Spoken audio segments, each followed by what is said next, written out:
Welcome to This Week in the SFL, Season 20, Week 10 edition. Howdy, partners. Along with Cameron Irvine, I'm Paul. Oh, golly. You know what? I did that last week, too. Along with Paul Sarp, I'm Cameron Irvine. I don't even know who I am anymore, Paul. It's been a long season. How you doing? Hey, it has been a long season, Cam, but hey, I'm doing great. We got the first one out of the way early in the show, but I can't wait to talk about Week 10 in the SFL with you here on the pregame show. And I'll tell you what, we saw 5 away teams go in and get things done on the road. We saw Baltimore being Baltimore. We saw a great game between the Skyhawks and the Scorpions, and the Houston Heartbreak getting a little win streak going. So I'm excited to talk all things SFL with you tonight, Cam. Yeah, somebody told me last week I called myself Paul Sarp at the beginning of the show. I must have been tired. Now I'm just relaxed and ready to break down Week 10 for everyone in the SFL. Let's get right on into it. Let's start with Fort Worth, Mexico City. They got the horns. Fort Worth erupts. They have 3 wins over top 9 teams in the standings in the last 3 weeks, so they are beating the best of their schedule. Queen City's 4th, 1-score loss. They tie their franchise record for losses in a season. They fell to Alamo City. All they do is close, however you want to pronounce it, Paul, because both apply. Ramblers win their 3rd game by 3 points or less. The walk-off field goal, and they're now 6-3. What stood out to you? I personally saw that Sioux Falls Indianapolis game, and what an absolute game that was to the final seconds, where Top Kiefer kicks this game-winning field goal as a rookie, and this is the 3rd time they've done it this season. So I gotta give shout-outs to Indianapolis for their win over the Sparrows. We'll get to more on Indy and Sioux Falls a little bit later, but we start the night in Phoenix, where Carolina and Arizona got going before we could even get the scoreboard up, and Harish Prasad is going. Touchdown on the opening kickoff for Carolina. They go up 7-0. Oh, baby, what a statement. Pew, pew, pew.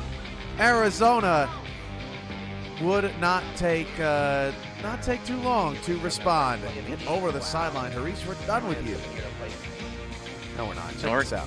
And we're going to see this replay just on the opening drive against a top team like the Scorpions.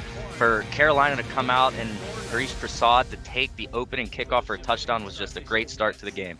Tied at 7 after a long Moses run, and look at Chase Earl. He gets the touchdown from Matt South. That would be a critical play, because watch this play. Watch the right of your screen. Matt South takes a dirty hit from Alex Constantine, and he's knocked out of the game. And then on 3rd and goal, Ike McBride is stopped. This was a killer part of the game for Carolina. They do tack on a field goal, make it 17-7. But, Paul, this was a 19-play drive that just ended in 3 points. Yeah, to have such a great drive and take all that time off in the first half to only result in a field goal is not the ideal scenario for Carolina on that drive. That wasn't the ideal scenario for Arizona. They caught some bad breaks, too. TJ Punk dropped it, resulted in a field goal. But the start of the second half, DJ Moses erupts again and saunters in for 6. Arizona takes the lead, and Carolina's upset. Crowd loves it at Fatality Field. And DJ Moses just with an incredibly crafty and strong run, breaking through defenders and then just off to the races with a little bit of flash as he walks into the end zone. Go get you some, DJ Moses. DJ DeQ thought he scored 2. How about Cheese Pizza to Heath McDaniel Jr., the backup quarterback, putting in work. Carolina takes the lead with Matt South out with a hairline fracture, 24-20. Back comes A.J. Stryker. TJ Punk makes up for the drop in the end zone and buries Carolina once again. Arizona takes the lead. What a pitch and catch. Yeah, and A.J. striking again. That's just what she does, Cam. Ike McBride, that is what she does. Putting defenders down. Carolina down 3, but not for long with runs like that late in the 3rd quarter. She gets her team in position. 3rd and goal from the 6. Vince DeSantis, one-handed. Go up and get it, big fella. Carolina retakes the lead. 31-27, now 31-30. Under 4 to go. DJ Moses again. He was just the X factor if I've ever seen one in this ball game. 36-31. Arizona back on front. 30 seconds left. Pisa down the field, picked off by Iverson Gamble. And Ashley Jackson sat down with Arizona's Eddie Gage to kick off PGI this week. Welcome back to PGI, where I am joined with Mr. Eddie Gage. He is the co-owner as well as head coach, as well as Hall of Fame strong safety for the Arizona Scorpions. Just came off a big win from the Carolina Skyhawks that did not make it easy for this ball club. So, Eddie, how are you doing? I feel like I just took some aspirin. For real. That was a tough one. Indeed.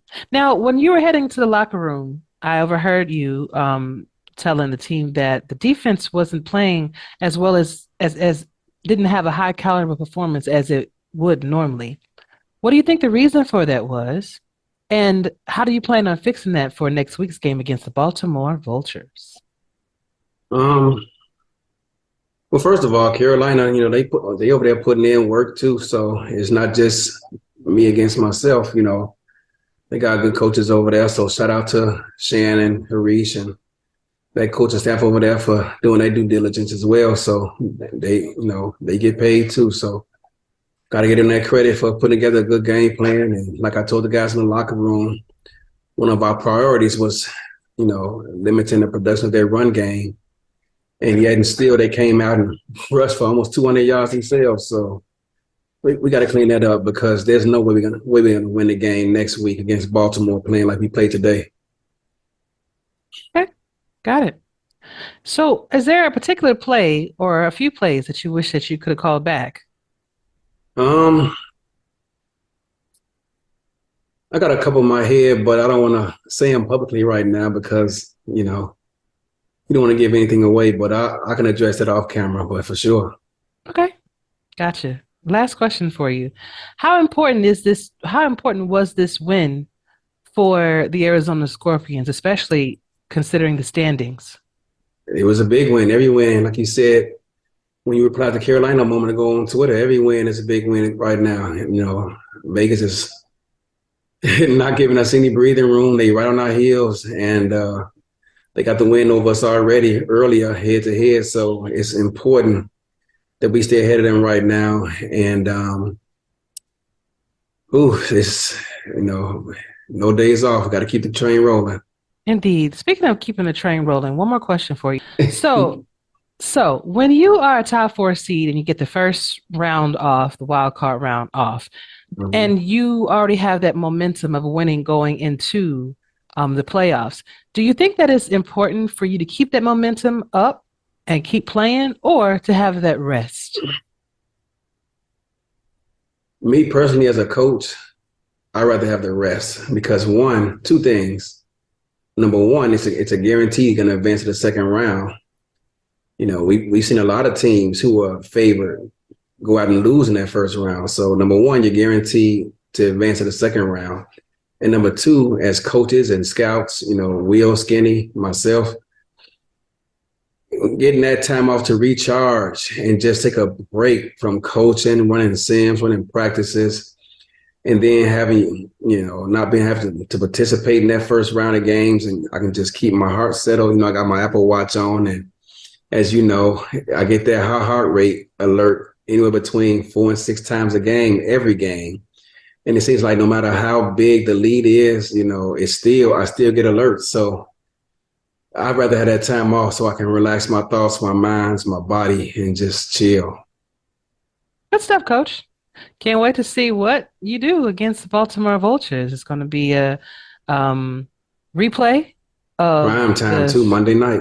Indeed. It's going to be a replay of championship game. So best of luck to you. Thank you. I appreciate it. Go Scorpions. Indeed.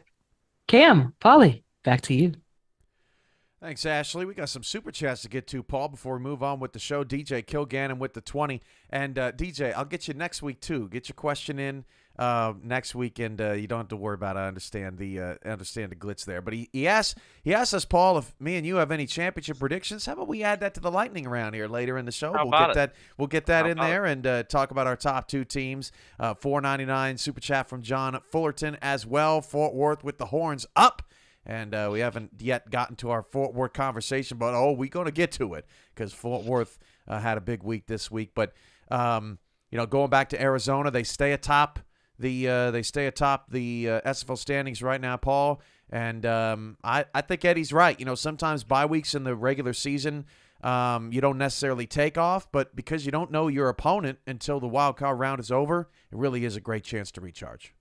Absolutely. To get that extra week, to get your mind right, for the coaches to kind of maybe possibly start an early scouting on the two teams or some of the teams they may play, but to just be able to recoup and regenerate after a tough season is just a huge advantage for any team with a bye in the first round. Now, Carolina falling to 4-4, their first round bye hopes are slipping away from them, but their playoff chances are not. Ashley checked in with the general manager of Carolina, Skippy Curtis, her debut on PGI.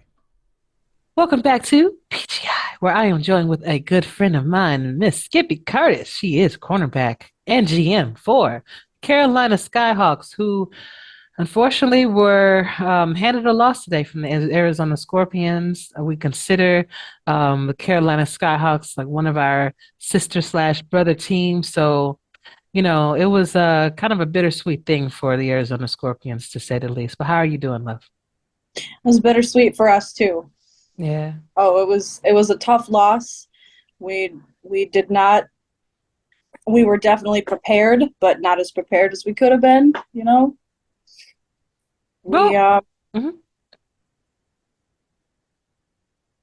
I'm at a loss for words. I'm hurting. Yeah. This one was tough.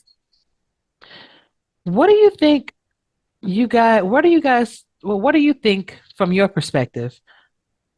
What do you think went wrong? Because for a minute, like, you had the Arizona Scorpions on the ropes. I mean, the scoring, Ike McBride finding those holes, finding those lanes, looking unstoppable out there. What do you think happened? So I don't think that we did anything wrong, right? I think there was a lot of, like, when we would push, y'all would push back.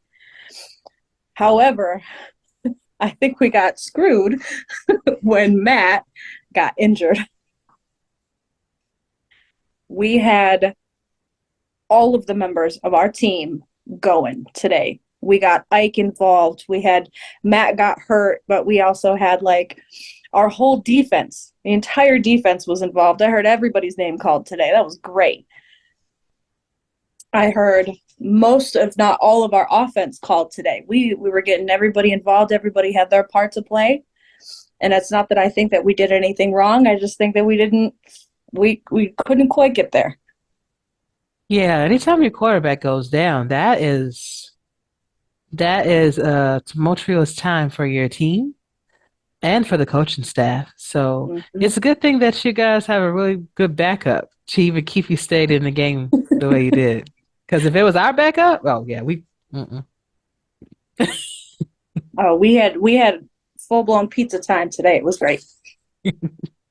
Awesome. Well, I will say that the Carolina Skyhawks are not the team that you were seasons ago, even last season. You guys have improved significantly in all aspects. And I know a lot of that has to do with the coaching, of course. Yes. And a lot of it has to do with you being the GM and making the selections that you've made to help make the team what it is as today. So is there something that you can share with us, maybe a specific thing that you've done or either the coaches have done to make this team to the turnaround that you guys have had? So I know that when we brought on a few of our rooks, that we've been doing a whole heck of a lot behind the scenes this season. And it's been showing in our game plans. It's been showing in our locker rooms. It's been showing, And sometimes we get them, and sometimes we just narrowly miss it. Indeed. Always trying to build back better. Indeed, and you guys have been doing a fantastic job. Shout out to Harish and Hattori Hanzo for the efforts that they put in every week, and shout out to you for making sure that they have the correct pieces. Xavier for sure. Exactly. Xavier too. That's our weapon X right there. That's right. Indeed. Well, it shows. It shows. And Skippy, I wish you guys the best of luck throughout the rest of the season. And I cannot wait to see what you guys do next week. Thank you. And you too. Good luck with the rest of your season as well. Oh, we need it. Talk to you soon, Ma. Always. Cam, Polly, back to you. Thanks, Ashley. So the rich get richer in Arizona, and that would be the theme of the weekend. Let's head back to Charleston and back to the highlights, where Scott Johnson is making people miss, and the 6-1 Las Vegas Fury are trying to keep pace with Arizona. They got off to a good start doing that, 13-3. Let's flash forward to the third, where Nick Hoagland is getting into the end zone for the first time. Charleston ties the game at 13, keeping things close early. Fourth quarter. Still tied at 13. Eric Price to Prince Wonder just gets in the end zone. That puts Vegas up 7, 20-13. Play fake now, and Eric Price finds Doug Britton. What a haul! That was the biggest play of the game as Charleston was biting at their heels. Yeah, and for the quarterback to just move over in the pocket and throw an absolute dime like that, just an incredible catch when you know you're going to get hit that hard. And Johnson seemingly buries the Predators 27-13. Kentez Johnson had 30 completions before this toss. That got Charleston down to the 1-yard line. Tick, tick, tick, hurry, hurry, hurry. And Kentez Johnson in the back of the end zone gets a score. Makes it 27-20, but Charleston would fail to recover the onside kick. Vegas tacks on a field goal. 30 seconds left, 30-20. And Max Jackson comes away with the interception. And Vegas puts the kibosh on Charleston. Take a look at them. They're going to be in the playoffs. 7-1. Las Vegas is killing it right now. Baltimore, rich get richer, destroy San Diego 43-17. Jack Wigmore, an excellent day, 305 yards, just 6 incompletions. Warren Murray, a balanced effort, 84 yards on the ground, 61 through the air. Ivory Irvin was unstoppable. My biggest takeaway from this game, Paul, was that it just seemed like Baltimore got to do what they like to do whenever they wanted to. San Diego just never made it difficult defensively. Yeah, and it's not like San Diego is a bad team either. They're one of the tougher teams in the league, but it just goes back to Baltimore being Baltimore, and as you mentioned, just doing absolutely whatever they wanted to do in this game. San Diego against the top 4, outscored 73-24 in the last 2 weeks by Baltimore and Arizona. Next 3 games for Baltimore, they host Arizona, they're at Carolina, and they're at Vegas. Not an easy way to end the season for the Skyhawks, for the Vultures against the rival Skyhawks. And they've got some demons of their past at Silver State Stadium in Las Vegas, where they have not been in a very long time. So Baltimore gets the win, Atlanta's off, Vegas wins, Arizona wins. This was a class of the first class in the SFL in Week 10, and it's hard to see that changing from my perspective, Paul.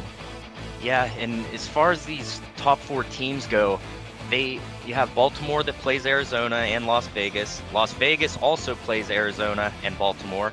And Atlanta, they have a bunch of tough teams coming up as well. They have Louisiana, Indianapolis, Tulsa, Florida. So as far as if these 4 teams will be at the top, I'm not necessarily sure. But next week on Monday, Cam, I can't wait for that game. Baltimore and Arizona, the season 19 championship rematch. It's going to be a great game, and the winner of that game is, in my eyes, definitely going to be the team to beat headed into the playoffs. It is interesting that Atlanta is kind of on an island. They play a different side of the schedule, but as you said, they still have Louisiana and Indy and Tulsa and these really, really tough games coming up. So the schedule pretty brutal at the top right now, and it's going to be fun to see how it all ends up. All right, back to the highlights, and this was a doozy. Over in Indianapolis at the Snake Pit, Julian Tyree hits Michael Knight. Remember Paul on the show last week, Michael Knight with his first career touchdown. He goes 74 yards on just his 8th catch of the season. He's got 2 scores. And Sioux Falls is up 10-3, so now Ryan Roosevelt's going to get involved late in the first quarter. You figure leads the league in receiving. There he is, the target. Oh, no, I don't think so. Nana Leahy with the interception and going all the way. Nope, just tackled at the 12-yard line. Nice effort by Indianapolis's defense, but it would all be for naught. Julian Tyree over to Jason Williams, and he's got all day with a capital A-D. Dirty Birds, 17-3. Sioux Falls spanking Indy at this point. And the Ramblers are worried they may be falling down the standings. Not so fast. Colin Pierce, deep shot. There he is. Ryan Roosevelt down inside the 30-yard line, getting things moving for the Rambler offense. That was slow to start. And as we've seen all season, Ryan Roosevelt and Colin Pierce, they have been on the same level, just at the top of the statistics in both respective categories. Just a great season by both of them. That was Roosevelt twice. That was Roosevelt a third time. Touchdown Indy, 17-10. Start the lawnmower. They're mowing down the Sparrow defenders. Better late than never. 6:08 to go in the second. 17-10 Sioux Falls. Trips off the right side. Tyree's going to go play action, and he's going to go to the sideline before Bryant James gets the pick. Get out of the way! Oh, I don't want to tell you who he was because he just did a $4.99 super chat, so I won't say nothing. Bryant James, former number 1 pick, with the pick inside the 20. Now Colin Pierce with the quick trigger. Touchdown to Jay Viper. Career day. Over 100 yards. Chad Rowland loved the performance. Let's fast forward. 26-26. After 6 straight field goals in the second half, Paul, Ryan Roosevelt gets things moving for the Indianapolis offense again. And Christian Pierce from 1 yard out puts it in. 32-26. Indianapolis takes the lead. Sioux Falls comes back. 40 seconds to go. Tyree back in the end zone. Noe Terrasis, the ballerina toes, ties the game with Zasto Black's extra point. We're all knotted up at 33. 23 seconds to go. Pierce down. Who else would it be? Ryan Roosevelt down to the 34-yard line. Clock ticks all the way down until Top Kiefer with his 5th field goal of the day from 51 yards out. What do you think, Paul? Has he got the leg? Hey, he's a rookie, a young player. Let's see if he has the clutch in him. Got it! Just over the bar, and Indianapolis wins 36-33. Ernest McCray Sr. caught up with Ashley Jackson after the game. Welcome back to PGI, where I am joined with a good friend of mine, Mr. Ernest McCray Sr. He is the cornerback for the Indianapolis Ramblers, who just came off an exciting win over the Sioux Falls Sparrows. Man, how are you? I'm pretty good, man. Unbelievable. Like I'm pretty good right now. I'm feeling good, and I just want to give from up top with Adam and Chad for what they've been doing, and the coaching staff, man. They've been working hard, and it's been paying off, man. The players been dedicated and doing what we got to do. Lovely, man. Indeed. So take us back a little bit when it was like 1 minute and 2 seconds left. I think it was like 1 minute. It was either 1 minute and 2 or 1 minute and 20 seconds left. And you saw Sioux Falls score to tie the game up. What was going through your mind at that moment? I mean, I really thought like not again, but what we've been going through and the momentum that we got right now, I just knew all the hard work was paying off, and that's what it did. You know what I mean? Our offense, you know what I mean, has been showing up all year. You know what I mean? And on our final drive, you know what I'm saying, our running back showed, you know what I mean, like he stepped it up. You know what I mean, when it needed to be. Indeed. You know what I mean? Somebody else that stepped up for you was rookie kicker Top Kiefer, making when it came down to seconds left on the clock, you guys trusted in your kicker to do what he does best, you know, and kick it through the uprights. What was your thoughts at that moment when y'all went up by 3? Hey, this is what it is. Like now the defense got to stop. Now they still had some time left. Like it just was like it was. I was happy for real. You know what I mean? Like yes, we finally doing what we got to do, Yeah, I mean, I think that was his fifth field goal, if I'm mistaken. He had like four or five field goals. Mm-hmm. You know what I'm saying? So, I mean, I was happy for him for doing what he had to do, and yeah, and that was Chad's first win against Sioux Falls. So, I mean, I was glad to get that for him. You know what I'm saying? Indeed. One more question before I let you go. Sioux Hmm. Falls, you were on Sioux Falls at one point in your career. Quickly tell me, what is the differences between the coaching staff between Sioux Falls Sparrows and the Indianapolis Ramblers? Uh, like the coaches is willing to share the game plan with the team, you know what I mean? And willing to listen, and that's about it. So each week, like, you know what you really going into. So that's the big difference, knowing what you going into, and what your game plan is, and you know what I mean, and what the role of the offense and defense is going to be. So that's cool. Awesome. Well, great win for you guys. I know you can breathe a sigh of relief right now because it's over with. And Six uh, and three, baby. 6-3. awesome, man. Well, I wish you guys the best of luck for the rest of your season. Mhm. And I'm looking forward to seeing what you guys do next week. Yep, appreciate you. No, we got a bad week, so we Oh, chilling. We're gonna celebrate. We're gonna celebrate this one and relax. indeed. Yeah, right. That you should do. Yeah, right. Thank you for your time, Ernest. I really uh, appreciate you, brother. yeah. All right. Bye. All right. Cam Polly, back to you. This is what I love about this show, Paul, is Ernest gets up to leave. He's leaving the press conference early. But I love actually getting to catch up with these guys, Paul, because I haven't caught up with Ernest McCray Sr. since before the draft. And so to see where he's gone in his career and what he's making out of his career, and to hear that excitement and energy out of him, it's just cool. We got so many real people in this league all over the world that it's always good to get highlighted every once in a while. So it's great to catching up with Ernest, and Indy's 6-3 now, Paul. Absolutely, and that's what makes the SFL what it is the community.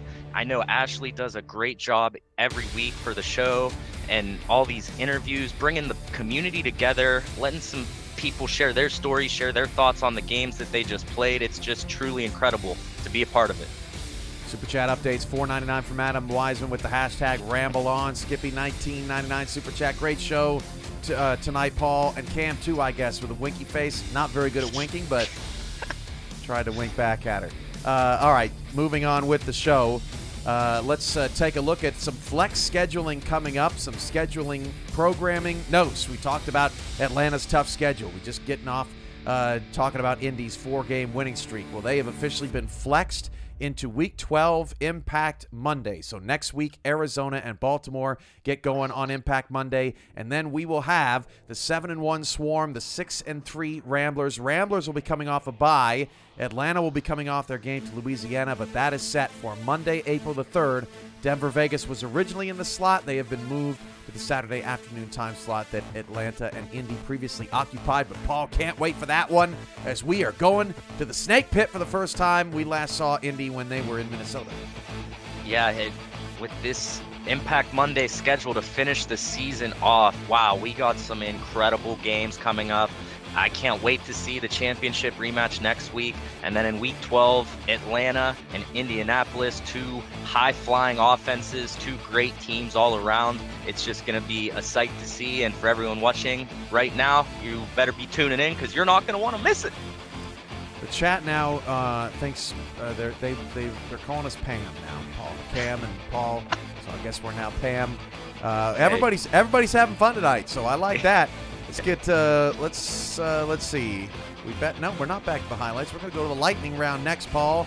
We got a 5-pack of questions here to whip through. So quickly, Paul, Vegas, they going to get a first round bye? As much as I would love for them to prove me wrong, I'm going to go out on a limb and say no to that one, Cam. I'm going to agree with you, Paul, because they got to show me they can beat Arizona and Baltimore in back-to-back weeks. And I think that with Fort Worth, Indy, Minnesota, Tulsa right on their heels, I think they're going to have to win both those games if they really want to fend them off. I'm not so sure they can do that. We'll see. Who wins the Central, Paul? As far as who wins the Central, I gotta go with Minnesota, but they play Tulsa next week. If Tulsa manages to beat Minnesota, then Tulsa will win the division with Minnesota and Indianapolis right behind them. Ooh-wee, man, Tulsa's at home next week, so I just gotta give the slight edge to Tulsa, but I don't know. Baltimore or the field, Paul? Who you taking? I gotta go with the field on this one. Woo! I know being the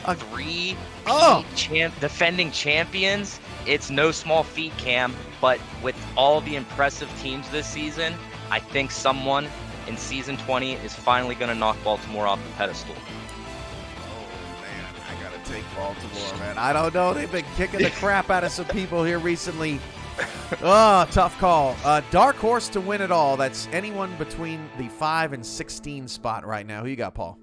So back to the Central Division. My dark horse is Indianapolis. You can't deny the passing offense, and you can't deny the season that Colin Pierce and Ryan Roosevelt is having. There's a huge gap at the top of the statistic leaderboards between Roosevelt and Pierce and anyone below them, a huge gap in between that. I got to go Fort Worth. They're the only ones that have beaten the Kings. And, maybe Arizona will do it next week. I don't know, but they are red hot, and I wouldn't want them in the first round matchup because that's probably going to be a wild card spot somewhere. I don't know who's going to draw them, but I don't want that draw. All right. Before we move on, Kilgannon's question in the chat, super chat from earlier. Who's your championship matchup, Paul? First off, shout out to DJ, go Lexington. But my championship prediction for season 20, I got to go with the Arizona Scorpions.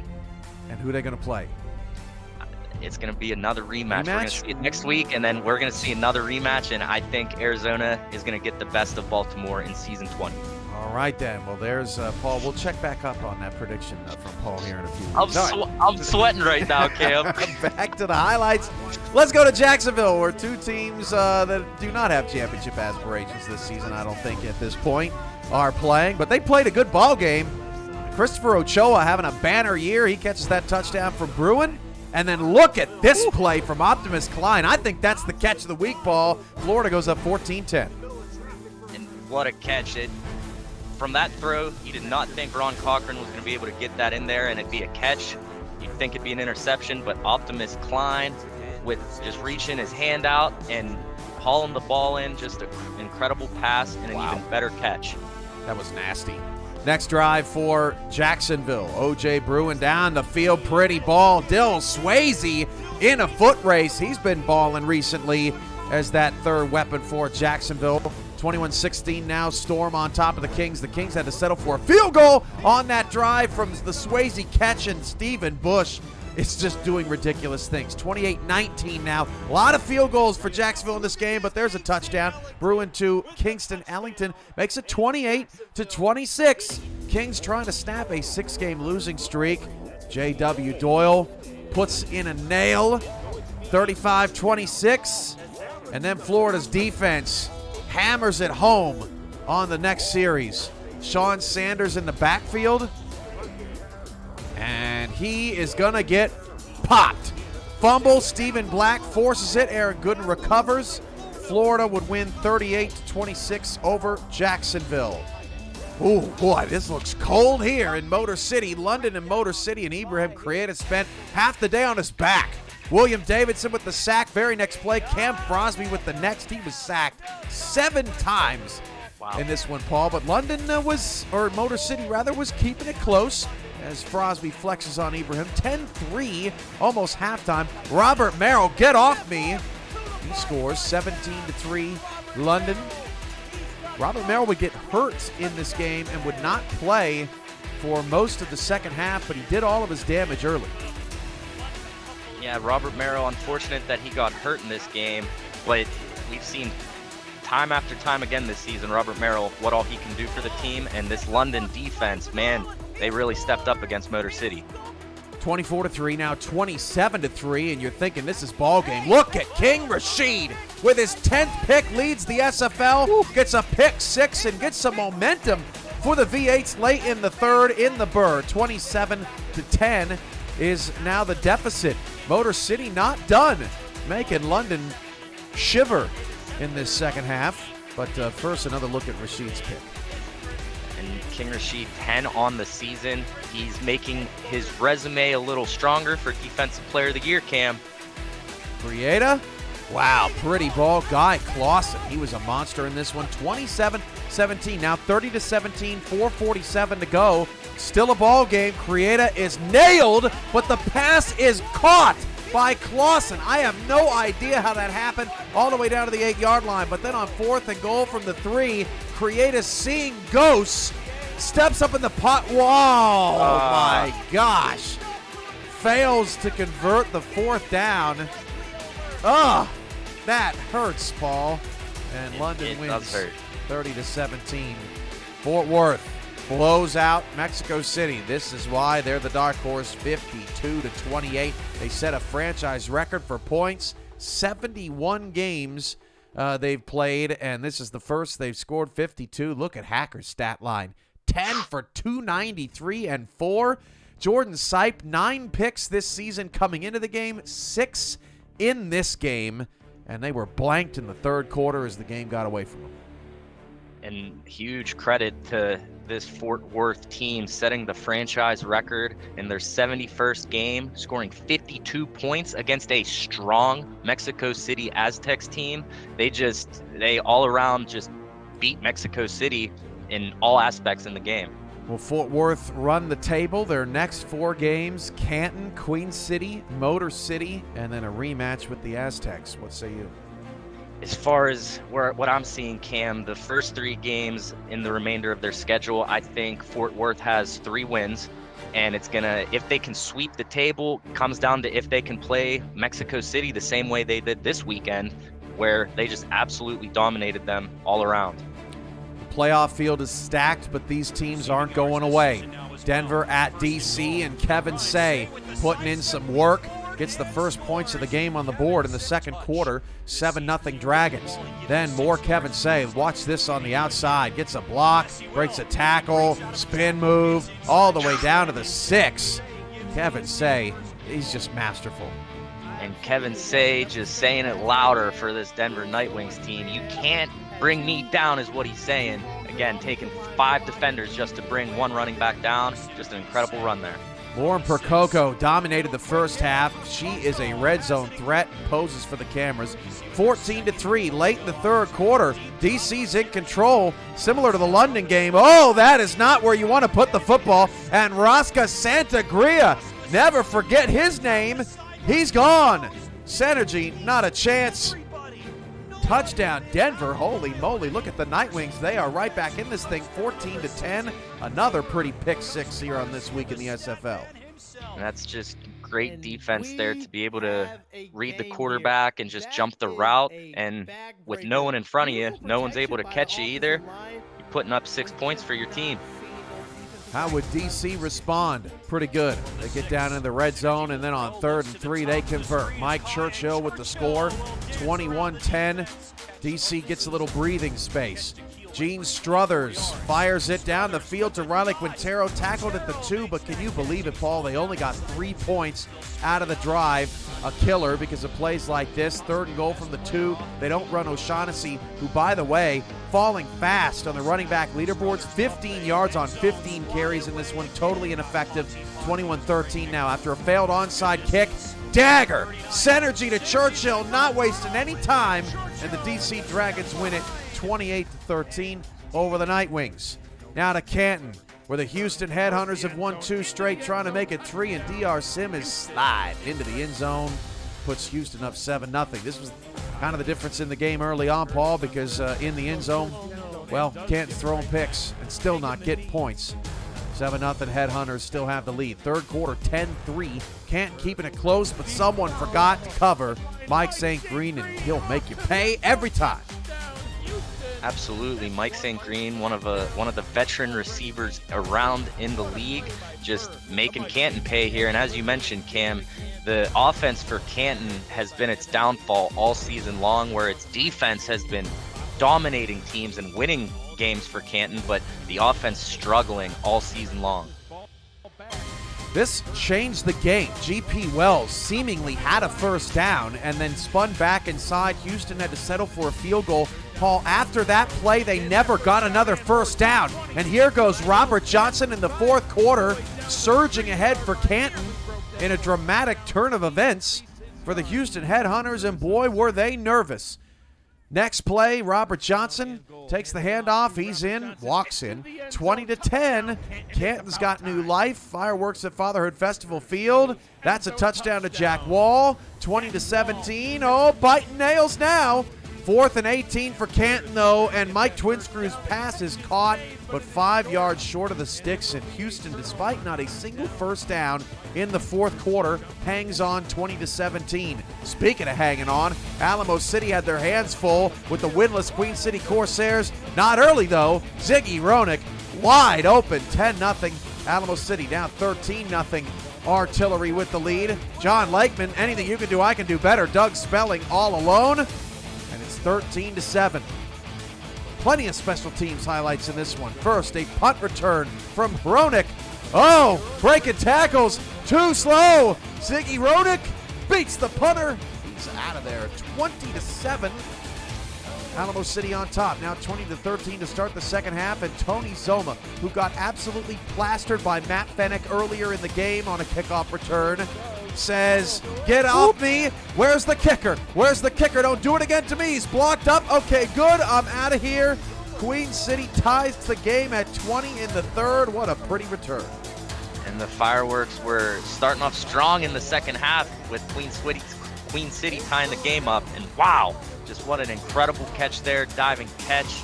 And both these teams, Cam, they came to play tonight.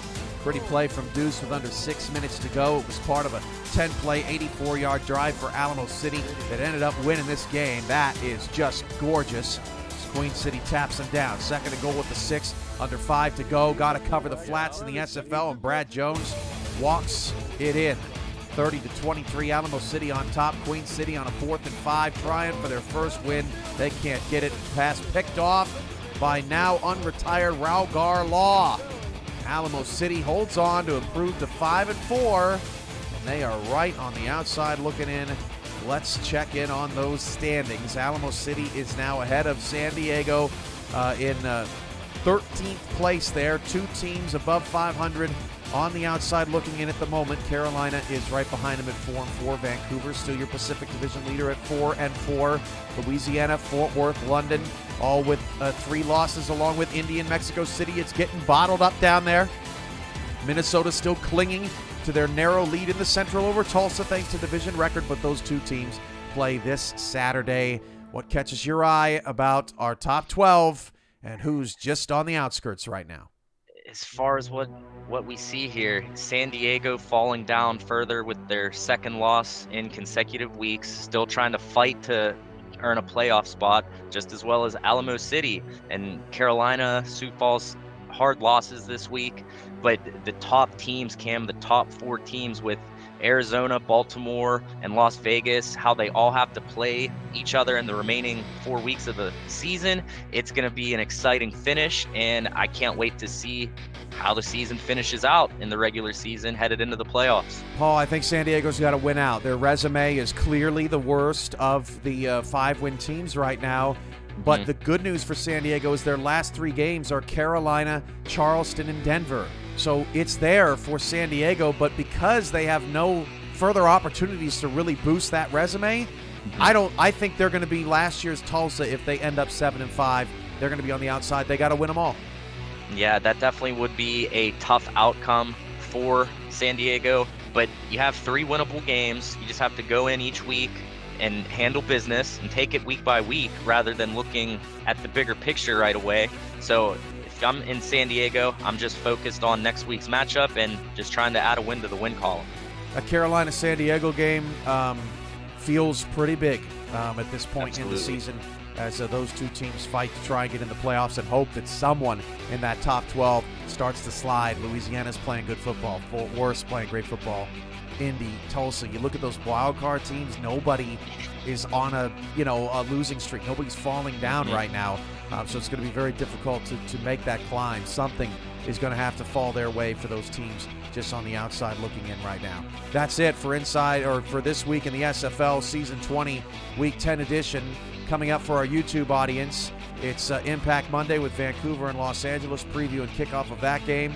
And for Next Level Sports, stay tuned to more SFL action all week long all across the network, and we'll see you on Saturday for Minnesota and Tulsa in week number 11 of the SFL's 20th anniversary season. For Paul, I'm Cam, and we'll be back.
Welcome to Impact Monday. Alongside Paul Sarp, I'm Cameron Irvine. Got it right that time.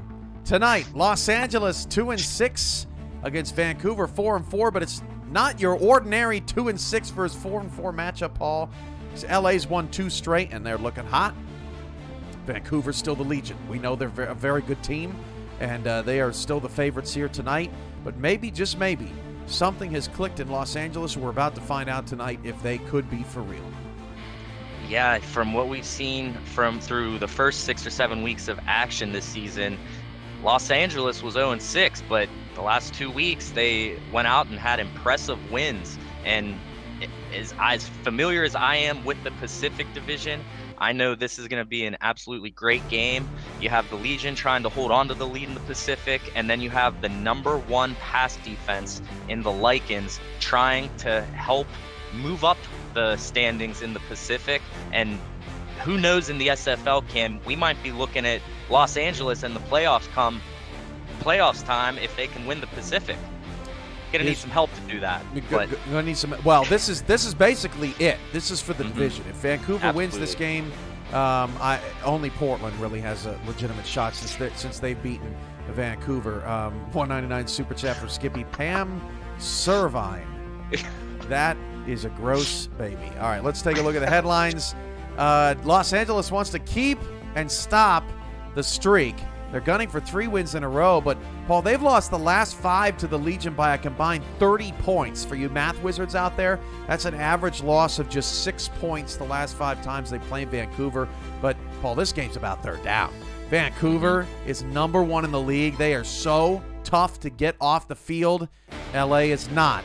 And if that trend continues tonight, Vancouver's going to they're going to win this going away comfortably. Absolutely, and third downs are crucial. When you're the 3rd worst in the league all season long, you got to do better on third downs, and we've seen that the last 2 weeks from LA. It's just a matter of if they can do it tonight against the Vancouver Legion. If LA wins, there's a look at what the standings would look like going into next week. Vancouver 4-5, Portland 3-5, LA 3-6. 3 teams just within 1 game back, and even Seattle would have new hope at 2-6 of winning out and clinching something there. The division winner gets an automatic playoff spot. It would be your 12 seed against probably a very, very good division winner. But that's what it's looking like if LA were to win. If they don't, Vancouver is going to pull away, keep things comfortable. Mike O'Neill here with his preview with another special guest this week.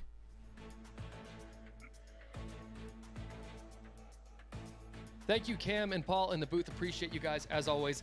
Mike O'Neill here. Welcome to Around the SFL on tour. Apparently, last week we had Doug Day from Seattle. This week we got Fox Highwind from London. How's it going, Fox? Doing pretty good, Mike. Thanks for having me. Absolutely, man. Hey, so we got a big one tonight. We got Los Angeles with Vancouver going against Vancouver, and this is on paper. It looks a little lopsided. You know, Vancouver with 4 wins and LA with only 2. What do you think going into this game? I think this could be kind of a trap game for Vancouver. Really? LA has won their last 2 games. They've looked a lot better than they had the first half of the season, and Vancouver has lost a couple recently. So I think that they're going to need to stay on their A game and stick to what they're doing, what their strengths are to win this game. Absolutely, man. One of those strengths, you and I were going over this over lunch earlier.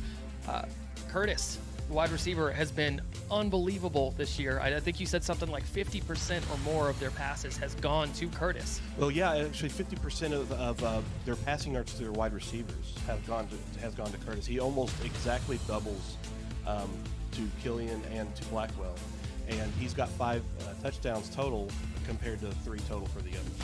Wow, that's a big stat line whenever you're looking at this. So LA's defense, fun thing about that, LA's defense is actually #1 pass defense in the league right now. So this is going to be a good matchup going into this. And another fun fact, if we're going to switch sides to the other offense for Los Angeles, their past 2 wins, like we said, they've been playing great.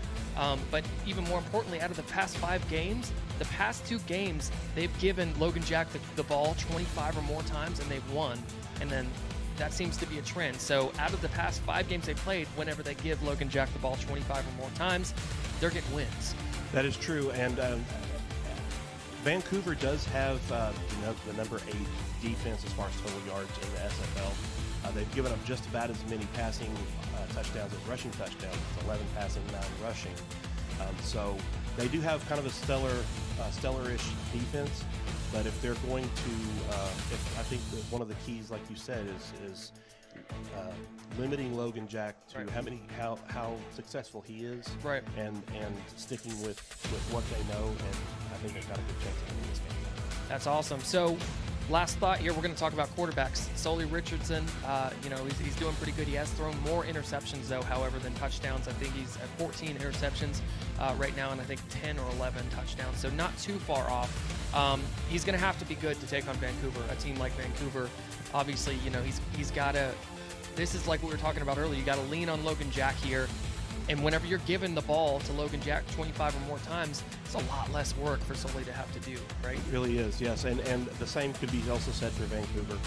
You've got Robert Redford, who's 3rd in the league in rushing yards. He's tied for 5th in total touchdowns with 9. On the passing side of the ball, Christian Brown, he's 2nd in yards, or I believe 3rd in yards. He's close to 2,500 yards. But his touchdown to interception ratio is actually worse than Sully's. This is 11 touchdowns like Sully's, but 17 interceptions versus 14 for Sully. So he's going to have to be on point with being able to get the ball to his big receivers and stick with Robert Redford running the ball, as Redford is, I believe, third in rushing or second in rushing. Can't quite remember, but he's one of the top three. Yeah, he's up there. But not so good as far as the swing passes out. So as long as they can stick to a traditional rushing game, a traditional passing game, I think the Vancouver's. Awesome. Well, you guys heard it here first. I've been Mike O'Neill. It's been Fox Highwind. Thank you, guys. We're going to send it back to Cam and Paul in the booth. Good luck to both teams tonight on Monday Night Football. We'll see you next week. A great job by Fox there, Otto. We got to get this guy in the broadcast booth. Can't wait to meet him at the convention. LA, Vancouver coming up next. Your final thoughts, Paul, on this matchup. I think it's going to be a great one. I also think it's going to be a great one, as some people might not think, but I think this LA Lycans team is going to be giving the Legion their toughest performance. As we mentioned earlier, if the Lycans have any chance of saving this season, tonight is the night, and they can really shake up this Pacific Division if they can go into Vancouver and get it done on the road tonight. We're coming off back-to-back weeks of great Impact Monday games. Let's hope we get another one. It's hard to imagine LA is going to blow out Vancouver. Vancouver could easily dispatch LA, knowing their talent and how good they can flex their muscles in this division, but there's only one way to find out, as Matt Wilson would say, and that's on the field. We'll be right back for kickoff after this.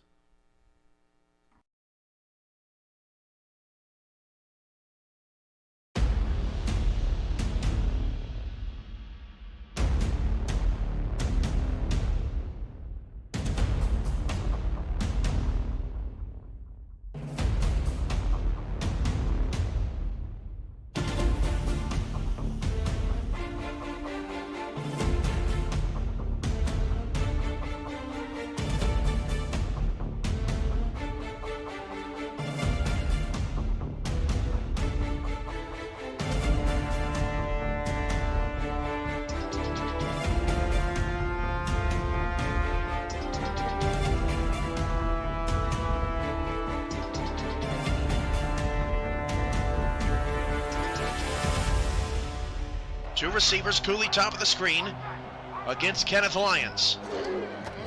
Red Feather to throw. Red Feather going to the end zone. It is a touchdown. Cooley, the Bulldogs have the lead.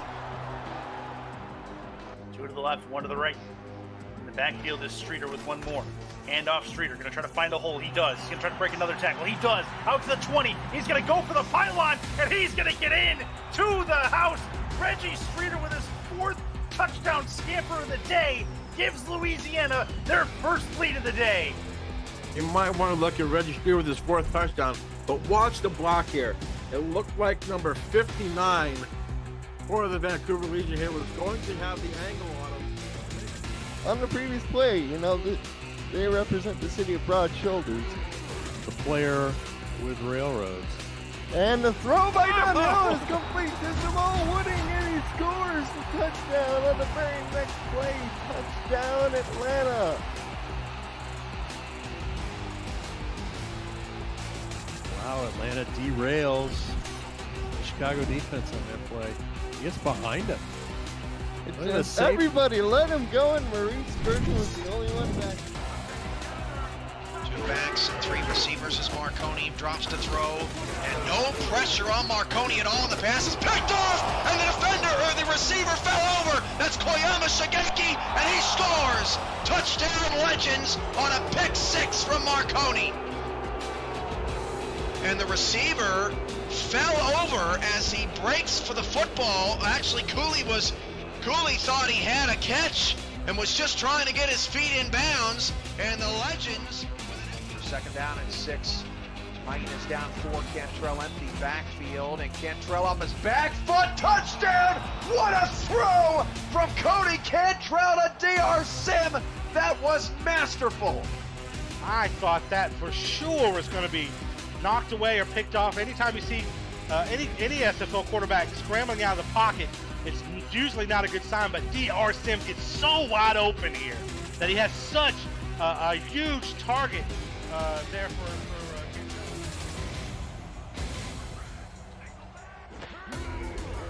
Two-step drop from Pickler over the middle. Another interception.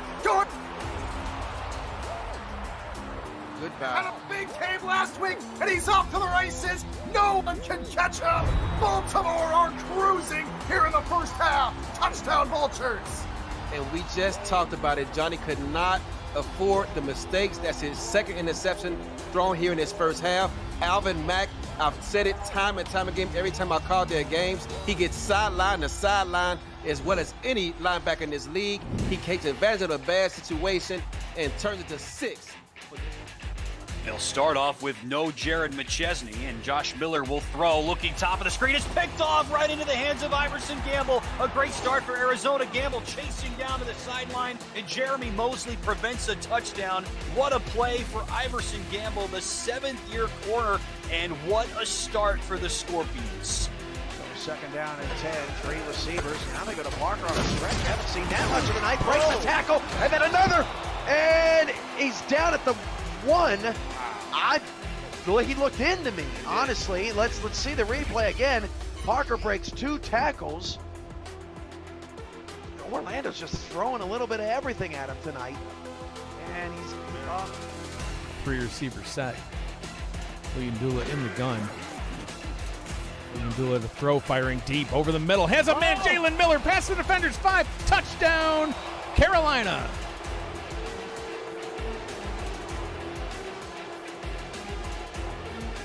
Jeff Duffy in the chat just now saying Carolina is never out of it. Don't count them out yet. Well, there you go. Bombs away, boys. Here it comes. Down the seam, just running to go, and no one's going to catch Jalen Miller. He's the biggest receiving threat. And Legacy both off to the right side. And Garcia will pass. Garcia's in trouble, avoids a sack, fires deep down the field. The pass is caught. What a catch in traffic! It's a touchdown! Daniel Garcia makes an incredible play, launches it down the field to Clint Myers. And Clint Myers a little upset that Studwell's getting all the love. Over the outstretched arms of A.J. Levy, and Myers gets the touchdown.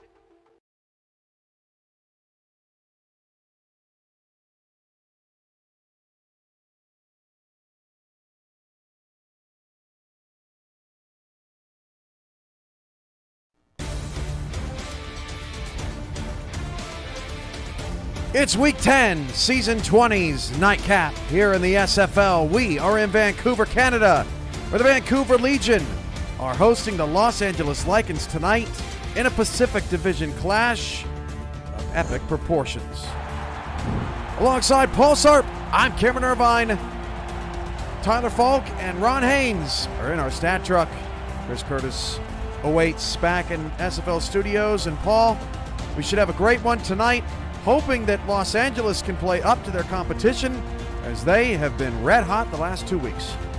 Absolutely. I can't wait to see this Pacific battle between these two teams. And LA has been hot the last 2 weeks, looking to stay hot and continue this win streak after a 6-game losing streak to start the season. And both of these teams, Cam, in their 12th season in the league, dating back to season 9. LA with a 69-80 record, 46% win percentage, and Vancouver 88-66 with a 57% win percentage. So I'm excited to see both of these teams go to battle, and can't wait to see the action tonight. Sully Richardson calls the toss and wins the toss. Los Angeles will defer to the second half. That means we'll see Vancouver's offense on the field first as we get underway here on Impact Monday. Won the toss and select a kick.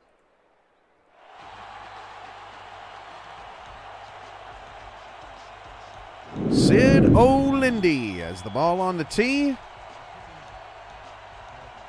And the hand in the air. Chris Curtis has his jersey on. He's ready to go. Let's go. Kick it. We're underway. This is Justice Blackwell from 2 yards out. He'll return it up to the 25-yard line. And, Paul, neither one of these teams has been pretty good in under the bright lights this season. Los Angeles lost to Tulsa painfully on Next Level Sports about a month ago. Vancouver lost in the final seconds to Louisiana on Impact Monday. They fell to Indianapolis on Next Level Sports. So these two teams a chance to turn it around when the lights are at their brightest. Absolutely, and what a game that Louisiana-Vancouver game was, so I'm hoping we get to see something similar tonight. It starts with a Brown catch to Chris Curtis, a pickup of 13 yards, and a Legion first down. Vancouver's in their home blue tops, gold pants, white helmets. Los Angeles, the blue helmets, white jerseys, white pants. Lots of blue and white out there tonight, some gold and yellow accents. And it's a fast start for Vancouver's offense. Christian Brown back to pass, 7-step drop, and the pass is incomplete. Looking for Brett Killian. That pass swatted away by Mike Scott to meet the rest of the Vancouver offense. Christian Brown is your quarterback. Robert Redford at running back. Sawyer Stern at fullback. Receivers, Justice Blackwell, Hector Huxley, Brett Killian, Chris Curtis. Tight end is James Walters. On the line for Vancouver, Mike Coverson at left tackle, Michael Percoco at left guard, the strength of this front. And that's where Robert Redford runs, picks up 4, and cut down at the end of the play by Garrett Hudson. 3rd and 6 coming up. Redford getting absolutely blasted by Hudson there with a huge hit. And as we see in the chat, Curtis is hungry. He's looking to be fed already with an early reception. And given the season he's had this season, I have a feeling we're going to see a lot of Curtis tonight. Empty backfield, 5 wide, 3rd down and 6 for Christian Brown. 3-2 defense out of Los Angeles, and Brown is running slants, and he's got an incomplete pass. Thought he had a first down there, looking for Huxley. And Los Angeles defense, number 1 in the league against the pass, will get off the field and get Sully Richardson the ball in a scoreless game. And this Lycans defense last week in a 33-7 win against the Jacksonville Kings was able to pick O.J. Bruin off 7 times. And with the number 1 pass defense, I'm sure they're going to be giving Christian Brown a lot of trouble tonight. On a return for Los Angeles is Shea Carroll. Not a ton of room up to the 23-yard line.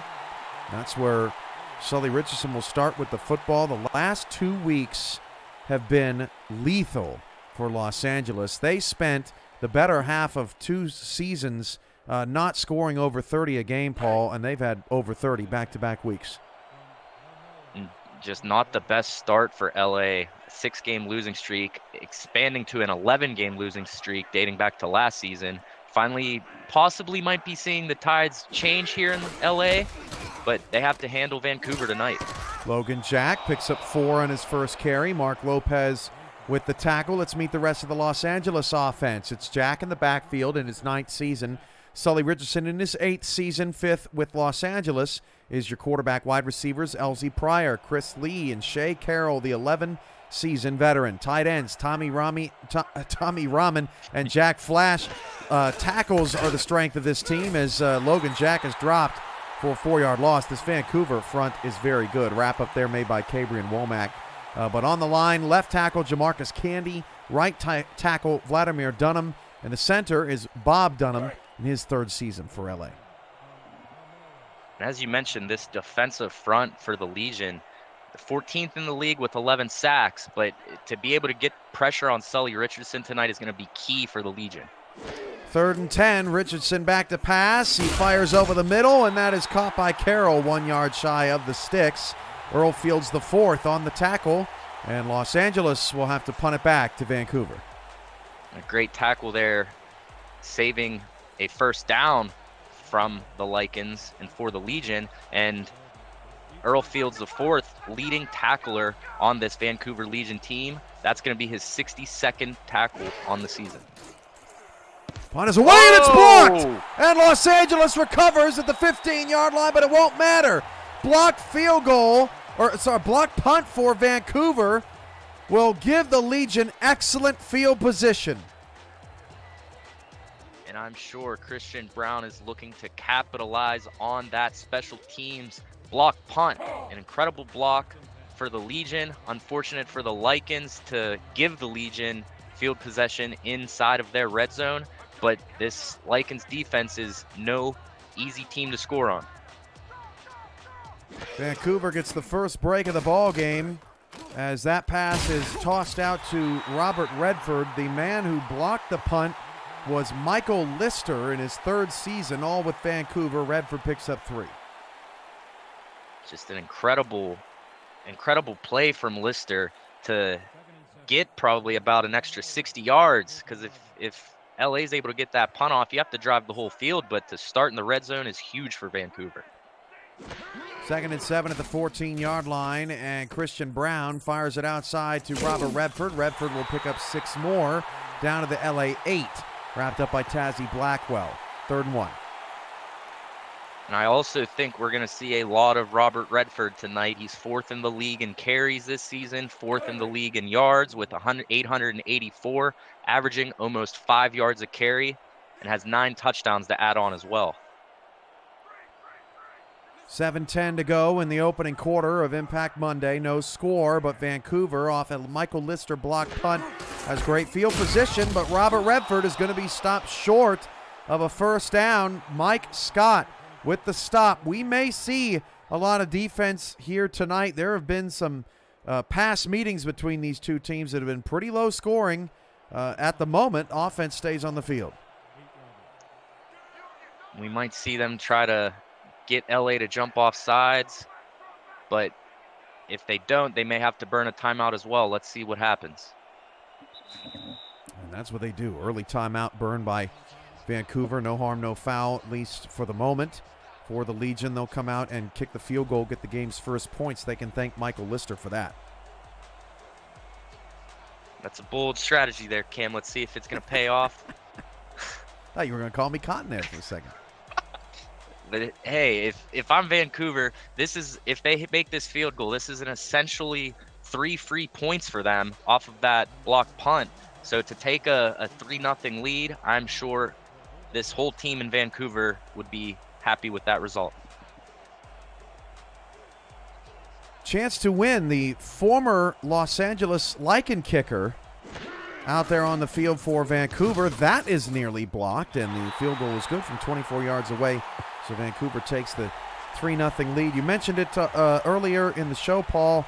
154 games all time for Vancouver, 149 for Los Angeles. Both teams in their 12th season of competition. 2 teams that descended from the Carolina Skyhawks, one of the original SFL franchises, but it all started with Shan Varner over in Chicago and Andy Hamilton in Vancouver, who were both with Carolina. Now Los Angeles under new ownership and trying to get this franchise off into a right direction as Shea Carroll gets the ball up to the 24-yard line. It's pretty good there for a while. Back-to-back playoff appearances in their first 2 seasons in L.A., Mr. Sarp. But, yeah, the Lycans have had taken their lumps over the last year and a half and really looking for a statement win here tonight.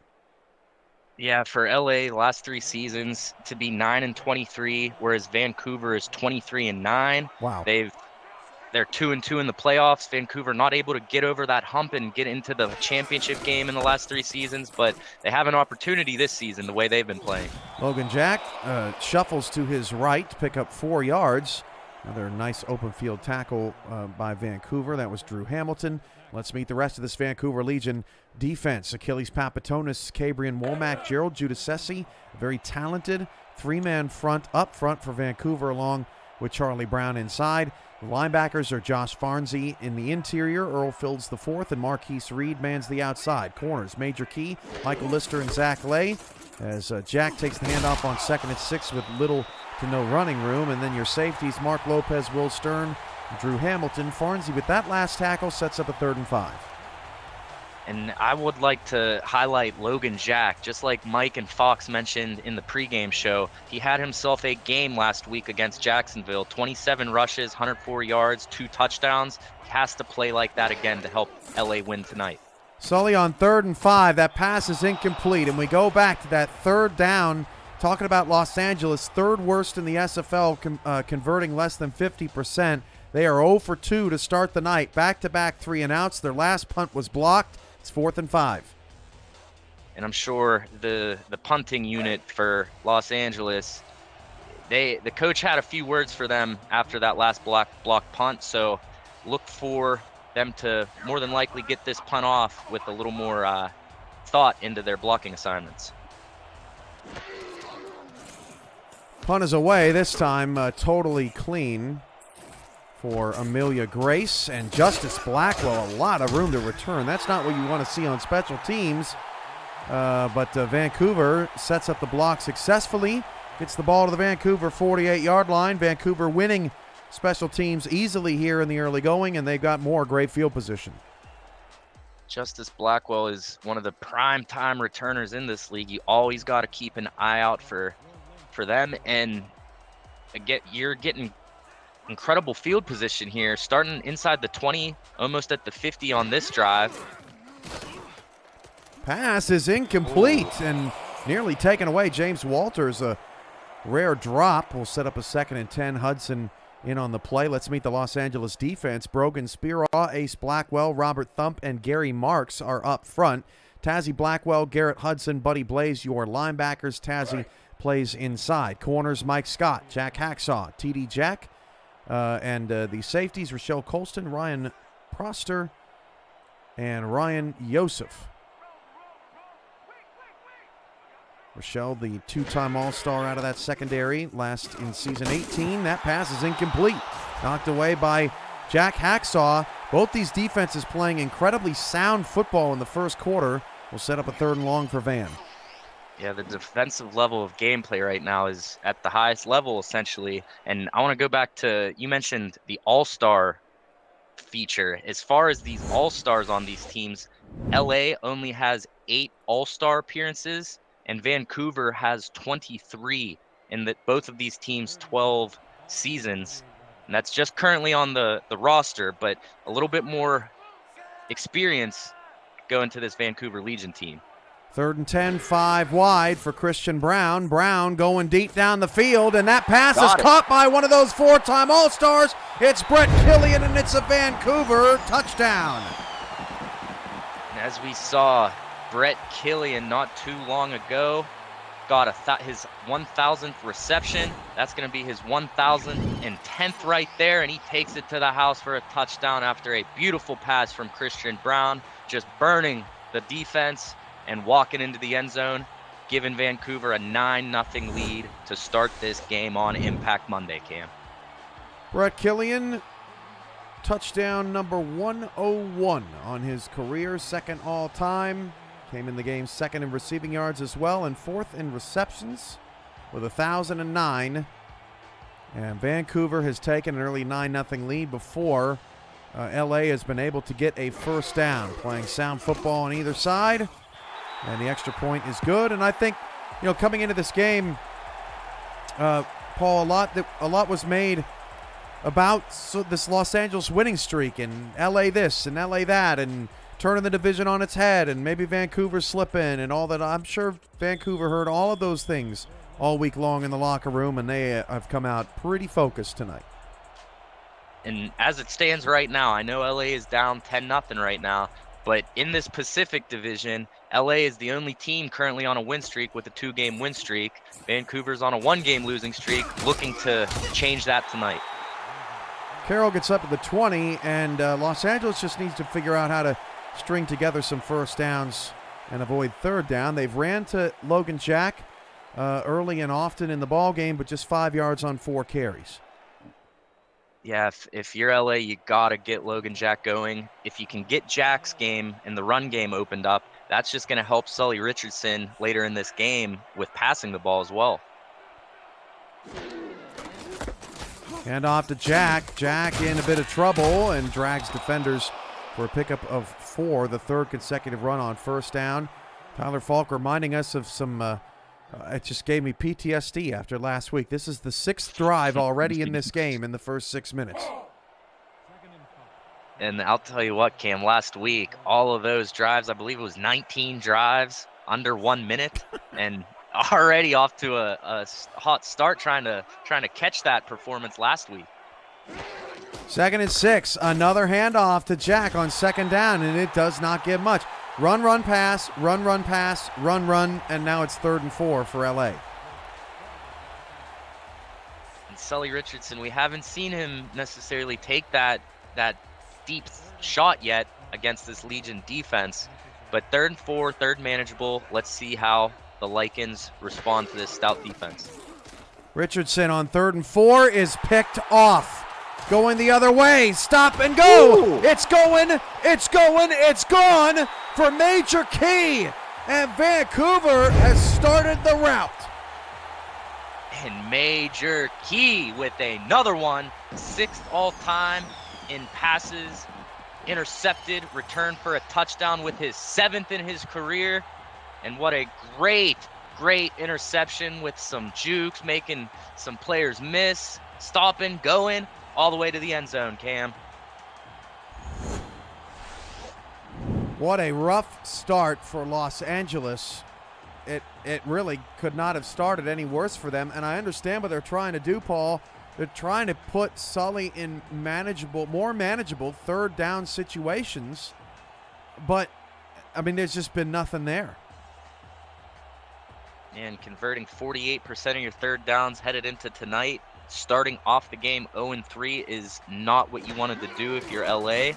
And to be able to beat a team like Vancouver, you got to convert these 3rd downs, these 3rd and shorts to help keep yourself in the game.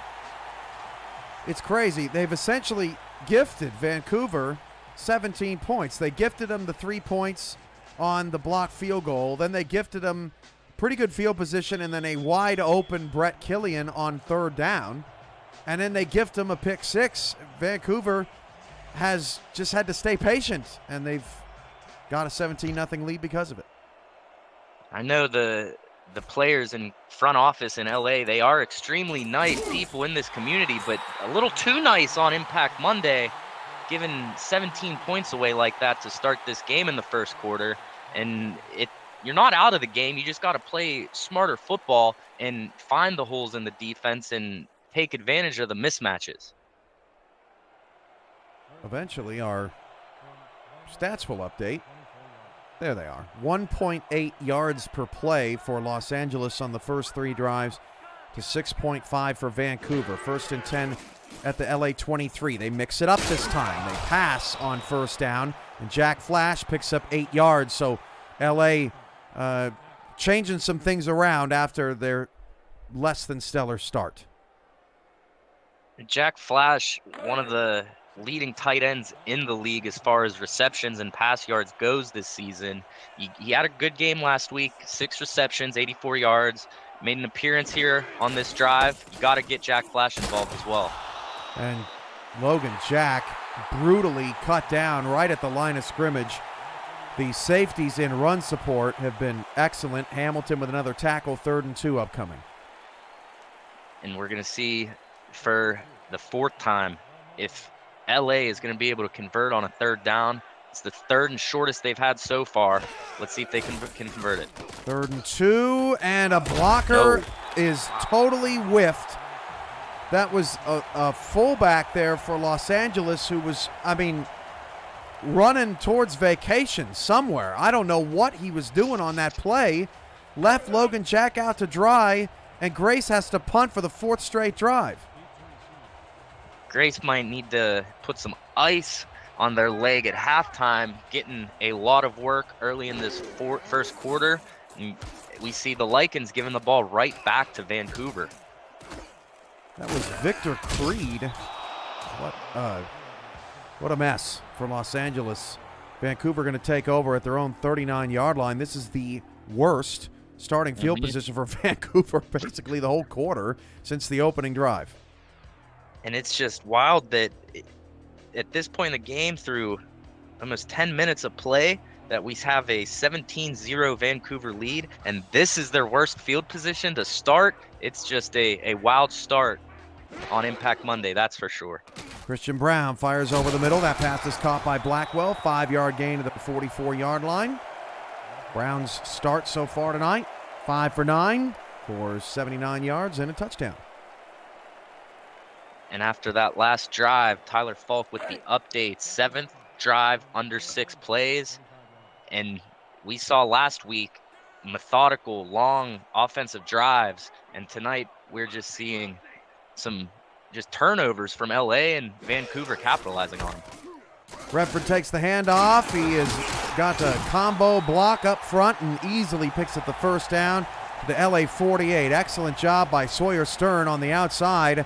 And that is what we haven't seen out of Logan Jack tonight. Everything for him has been basically left up to him. And last week in Vancouver's loss to Indianapolis, Robert Redford, 19 carries, 70 yards, 1 touchdown, added on 10 receptions for 64 yards. So not only do you have to plan for Redford in the rushing attack, you also have to game plan for him in the pass attack as well. 3 receivers, 2 off the left side. Brown fires again over the middle to Blackwell. That one knocked away. Garrett Hudson off to a hot start. 4 total tackles, and now that pass deflection. I think it's going to be a busy night for these linebackers as Vancouver attacks the interior. Yeah, and with the veteran leadership in this Vancouver receiving core, the pass defense of the Lycans has to be on alert at all times. You're the number 1 pass defense against 2 of the best receivers to ever play in the SFL, and you just got to step up and help your team fight back to get into this game. Brown outside to Redford, and Redford will pick up a few to set up a 3rd down and 6. Rochelle Colston, and there's Mike Scott again out there on the tackle. So back to 3rd down where Vancouver is so lethal. They are 1 for 3 to start the night, but they got a touchdown on one of them, so it feels like a much higher percentage. They convert over 60%. Odds say they convert this one. 3rd and 6. That pass is caught. Hector Huxley holds on to this one. Brown now 7 for 12 and picks up a 1st down to the LA 34. And Christian Brown doing a great job at trying to get everyone involved. Everyone on the offense has a target so far. The only player not to record a catch was James Walters, and as you mentioned, was a rare drop from him earlier in this first quarter. First drive longer than 5 plays tonight as Vancouver works it back into scoring position. LA shows blitz, and they come with it. Robert Redford picks up 3 to the LA 31-yard line. That'll take us to the end of the quarter where 4 different wide receivers on this Vancouver team all have a catch in the opening period. 17-0 Vancouver dominating LA and continuing their reign over the Pacific.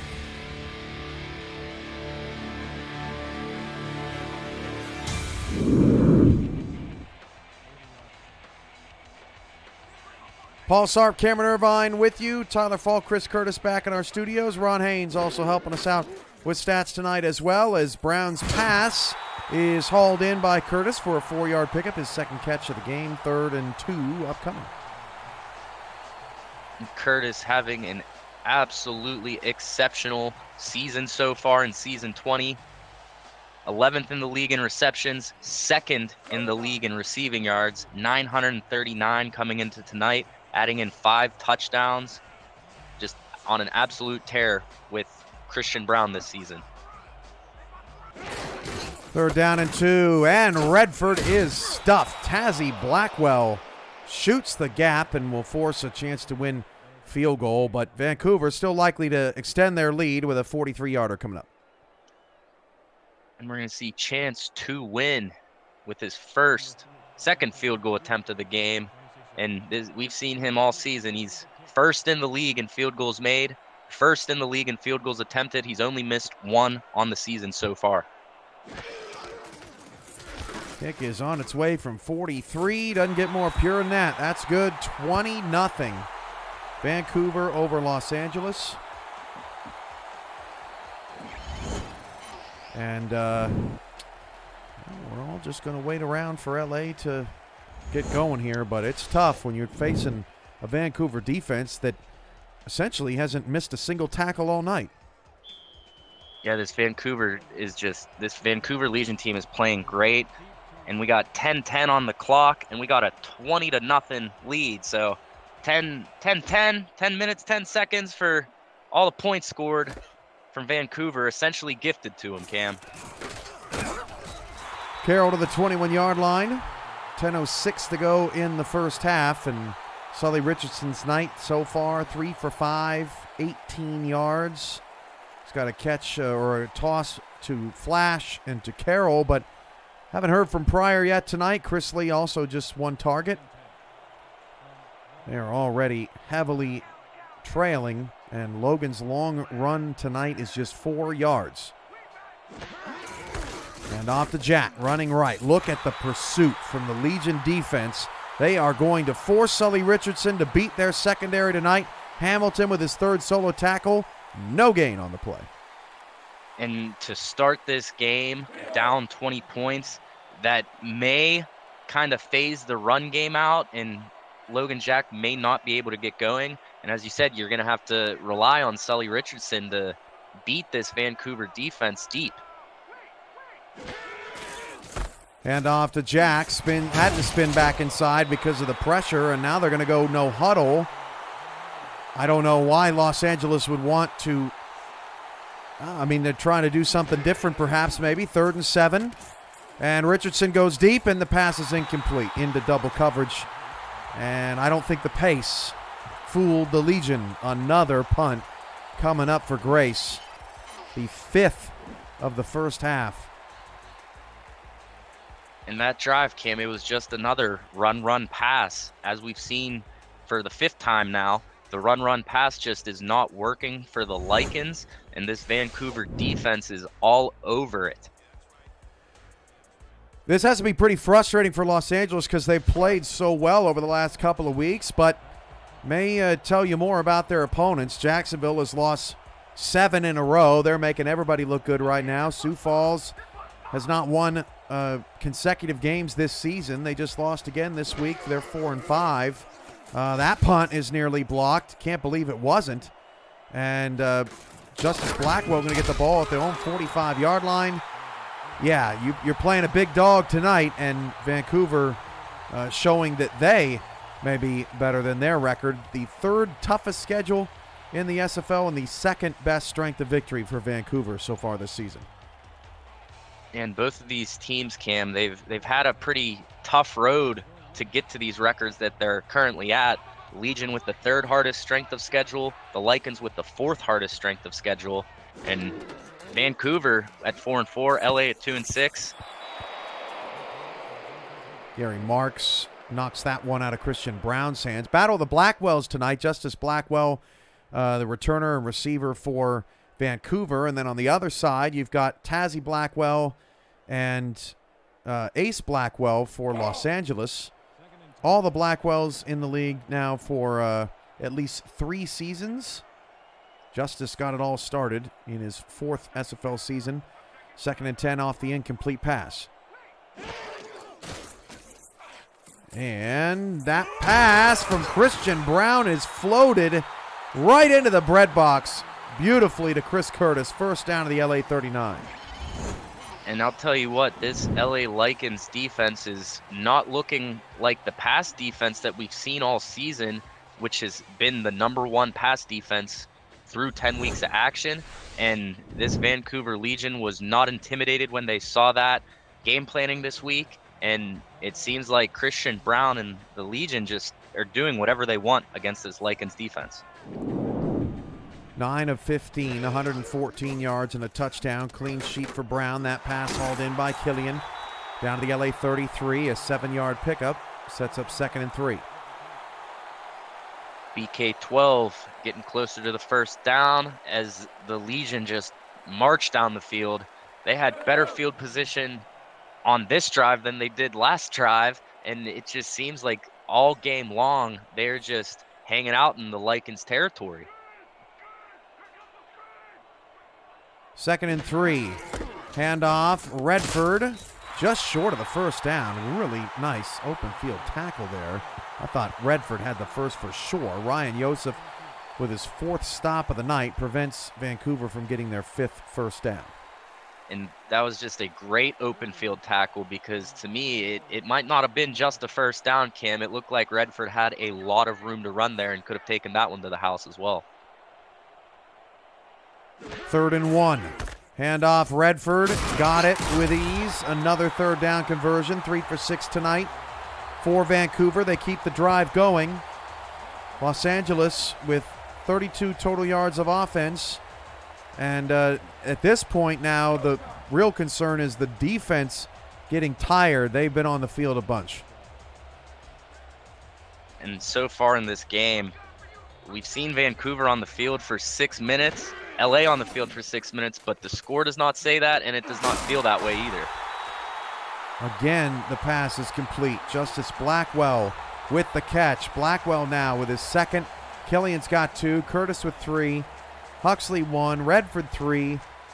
And the 11th completion for Brown sets up a first down to the LA 16. 6:46 to go. Vancouver going on a drive. Their 7th play. Last drive was 9 plays. Ended in a 43-yard field goal. Brown dumps it off on a crossing route. That's Blackwell again. 6-yard gain. If I'm LA, I'm just trying to keep this game as close as possible to get to those second half adjustments. You can't give up a touchdown here. You got to just be thinking how to chip away at this. Absolutely, and your defense has to get this red zone stop here. And if you're the LA defense, you got to get yourselves off of the field and limit the amount of points that this high-flying Vancouver Legion offense has been putting up so far in this game. High formation, handoff to Redford. Redford, not much anything there. In fact, negative something. Mike Scott once more in on the stop along with Robert Thump. 3rd and 5 for Vancouver. Vancouver loves this. I mean, already the 7th third down for Vancouver in this game, but this is where they make magic happen. Yeah, 3rd down for Vancouver, best in the league. You just got to get this Legion offense off of the field if you're the Lycans. It's Brown, a tough task to do. Crosser, and 1 yard shy. Man, I don't know how they did it, but LA keeps them out of the end zone again. Garrett Hudson now with 7 total tackles in the first half. Super active and involved. And you know what? So is chance to win against his former team. Going to come out with his 3rd field goal attempt of the night. And Tuin is he has the opportunity to extend his lead even more in the league at the top of the charts in field goals made and attempts. Already has 2 tonight, looking to get the 3rd. Field goal is good, 23-0. Vancouver blanking LA. LA surviving on red zone defense and getting some field goal stops. They get a touchdown, it's just a 2-score game, but we're a long way away from having that as the expectation right now. LA just has to string a drive together. And that's the big thing right now. We haven't seen LA's offense virtually do anything in this game so far. So I'm sure given some adjustments and a couple big plays, it might help Sully Richardson and the Lycans get going. Carroll up to the 24. Early on in this game, it felt like Los Angeles, they were in pretty good shape. That block punt giving Vancouver that excellent field position off the Lister block really kind of sent LA on a downward spiral. They've been playing catch-up ever since. Essentially set the tone for this game. Handoff, Logan Jack got 4 blockers in front, and one of them didn't block anyone yet. Logan Jack still picked up the first down to the LA 37-yard line, but man, guard Durango Jones, come on, man. Logan Jack with his longest rush of the night with a 13-yard gain and helping this Lycans team maybe jump-starting this Lycans offense and trying to help get some points on the board and close this deficit. Jack has definitely been involved. 10 carries. Fox Highwind and Mike O'Neill talked about on pregame, getting him the 25 carries at least has been helping LA. That's carry number 11. He gets 5 to the Lycan 42-yard line. But when you're going up against this Vancouver Legion defense, man, I'll tell you what, one of the toughest defenses we've seen in season 20. They're so far tonight, they've just shut this Los Angeles offense completely down. Richardson throws on second down, and the pass is knocked out of the hands of Jack Flash. Mark Lopez meets Jack's match. 3rd down again. Going back to that point about the Legion defense, they're 2nd in the league, allowing 55 rushing yards per game. and they're 4th in the league in total yards allowed per game, only allowing 345, whereas right above them are sitting the Los Angeles Lycans with 334 yards allowed per game, and we have not been seeing that so far tonight. 3rd and 5 of the LA 42. Richardson slants, caught, first down to the Vancouver 49-yard line. And that tackle made by Josh Farnsey, his second of the night. Sully Richardson starting to finally put together a nice little drive for the Lycans, getting into Vancouver territory. So as far as what they need to do, they just need to continue playing smart, getting the first downs, converting on 3rd downs, and you just got to put some points up.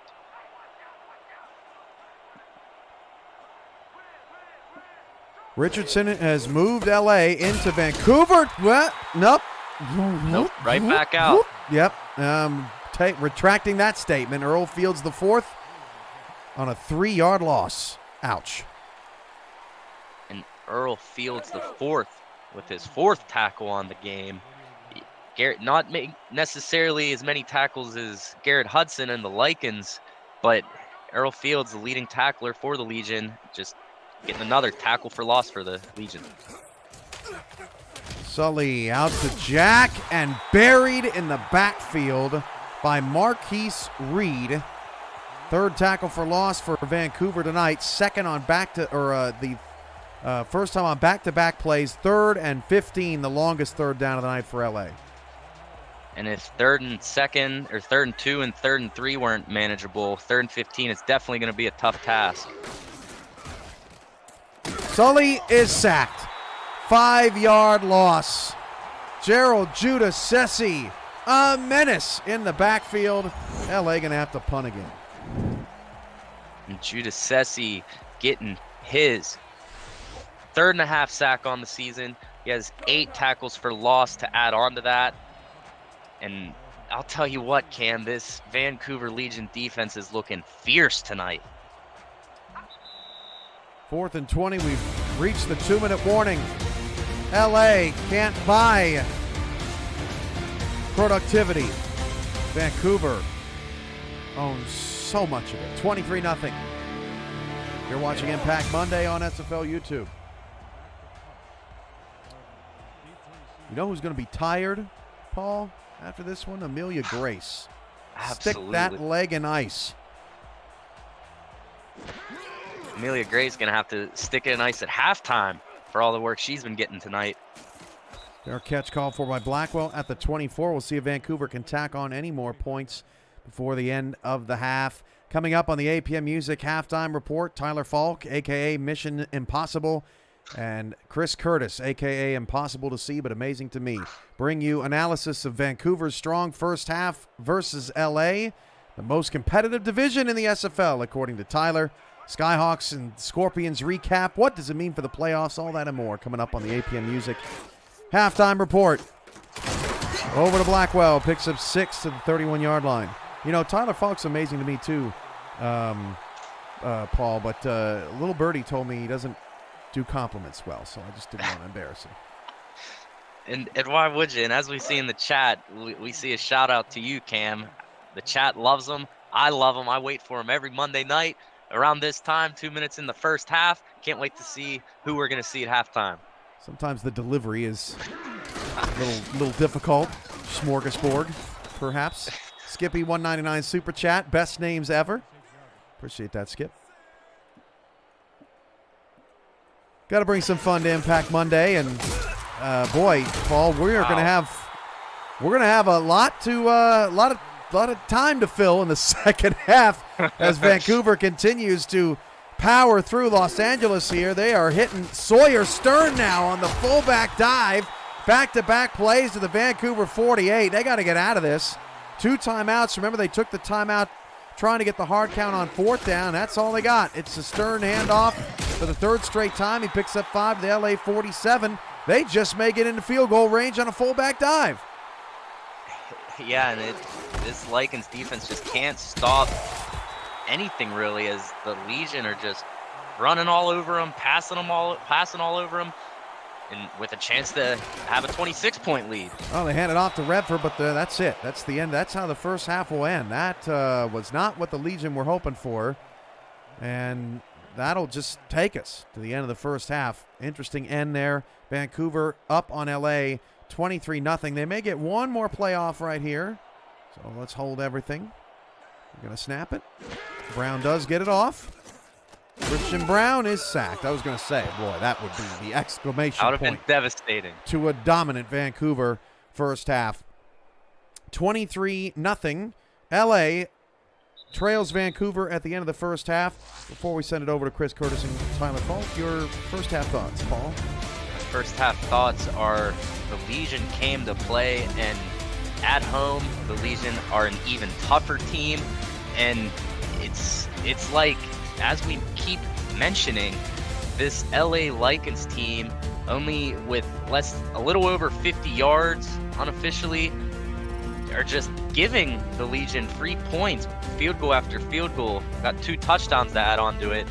The Lycans aren't essentially out of the game yet, but if they keep playing the way that they've played in the first half, we might be in for a long second half, Cam. The Legions still run the Pacific.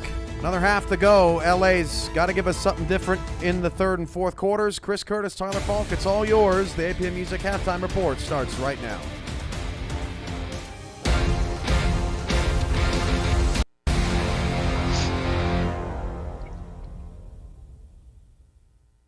Not exactly a close game, but a lot of football left after the first half is done from Canada Field. 23-0 Vancouver over the LA Lycans. Chris Curtis, Tyler Falk you're in the halftime studios.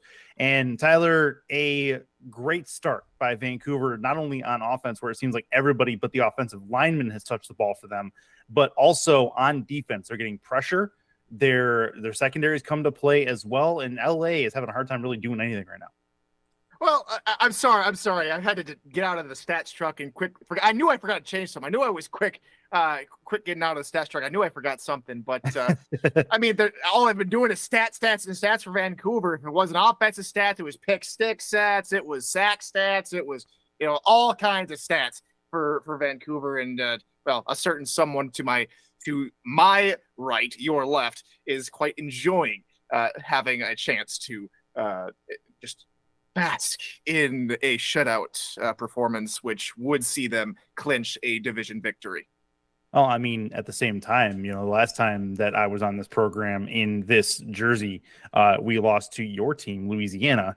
So a little bit of redemption, albeit not against Louisiana, which would have been nice, but here we are. That said, Keys right now, not talking about Major Key, who had the pick 6, but Keys right now, what is the driving force behind Vancouver's success right now? Is it multiple factors, or is it one that's sticking out to you? Well, today it's just being on top of the game planning against LA here tonight. As Cam was talking over and over again, the first 4 to 5 drives, it was the same couple of plays: run, pass, run, pass, and it's ended up being run, pass, punt for a myriad of times, unfortunately. And Vancouver's been able to do that in the games they've been able to win. Of course, their record only shows them 4-4 because they've had a very tough strength of schedule, very, very tough opponents. And I don't blame them for having, they've had a lot of good teams. They've beaten Tulsa, they've beaten Minnesota. We'll touch on teams from the Central here in a little bit, but they've lost to Louisiana in close fashion. They've lost to Indianapolis in a kind of a weird area as well. But it's more of just winning the games they need to win because of the division they're in. If Vancouver weren't able to eventually pull out a division victory, it would not go over well with everyone in that Vancouver locker room, especially when they lost to Portland a while ago.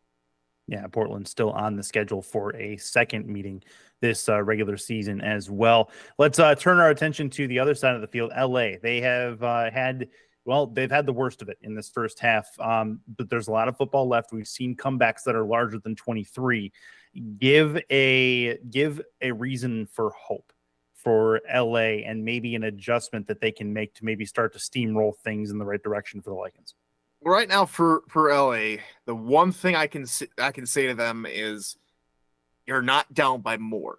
The defense has bent in some scenarios and has not broken. It's only a 20-point game where you've only given up one touchdown on the defensive side of the football.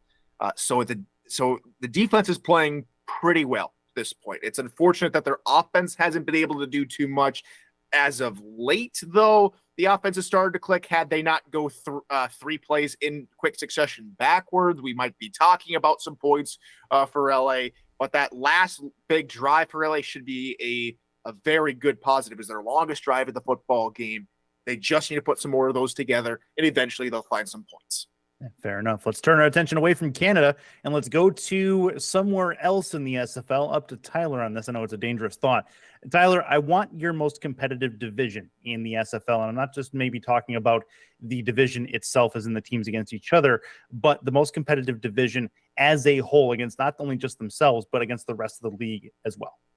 Well, when you put a bunch of former champions together, obviously you have to look at the East. And now I know it's been a down year for Florida and Jacksonville this season, but of course you always cannot keep out Atlanta. And then of course Louisiana is still hungry for a SFL championship, which they haven't hit. So you can never count out that East division. I think they're a very tough nut to crack. But I have to say again, the number one division to watch this season has not been the South, even though that is also pretty tight, but you have to be careful of that Central Division. 3 teams now at 6 wins.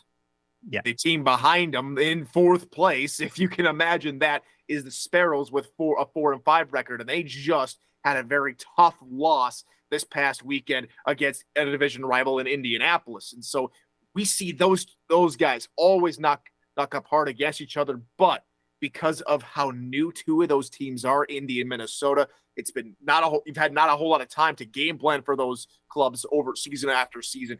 And so they're very tough to play against. And I think the Central has to be the division to watch this season as far as competitiveness. A possibility that the Central sends 4 teams to the playoffs, which would be a magical run for that division entirely. Let's head elsewhere in the playoff standings. I want to talk about the Carolina Skyhawks and the Arizona Scorpions. We've got highlights to start from Fatality Field. First kickoff, it's Harish Prasad, coast to coast, 100 yards. The Skyhawks making a statement to start things off in Arizona.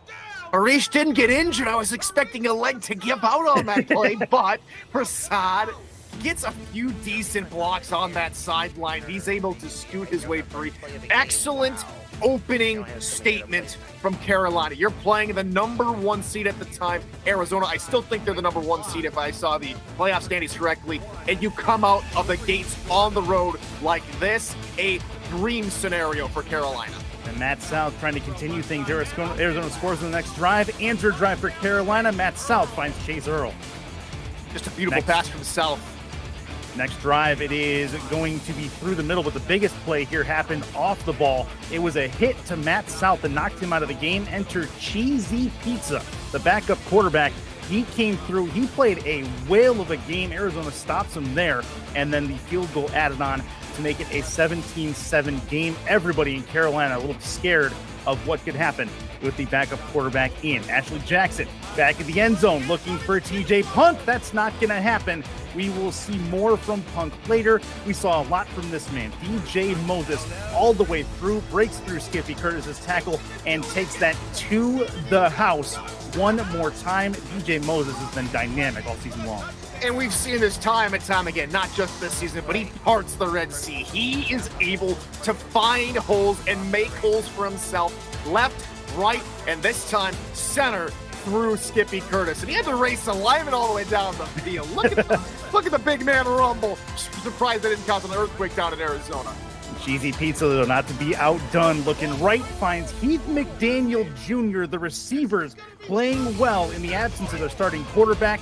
Carolina takes back the lead. Next drive, it is Ashley Jackson, not to be outdone. We said we'd hear from TJ Punk. We find him here in the third quarter, and Arizona takes back the lead. Seesaw battle in this second half as it got real wild towards the end. Ike McBride, she would have her say.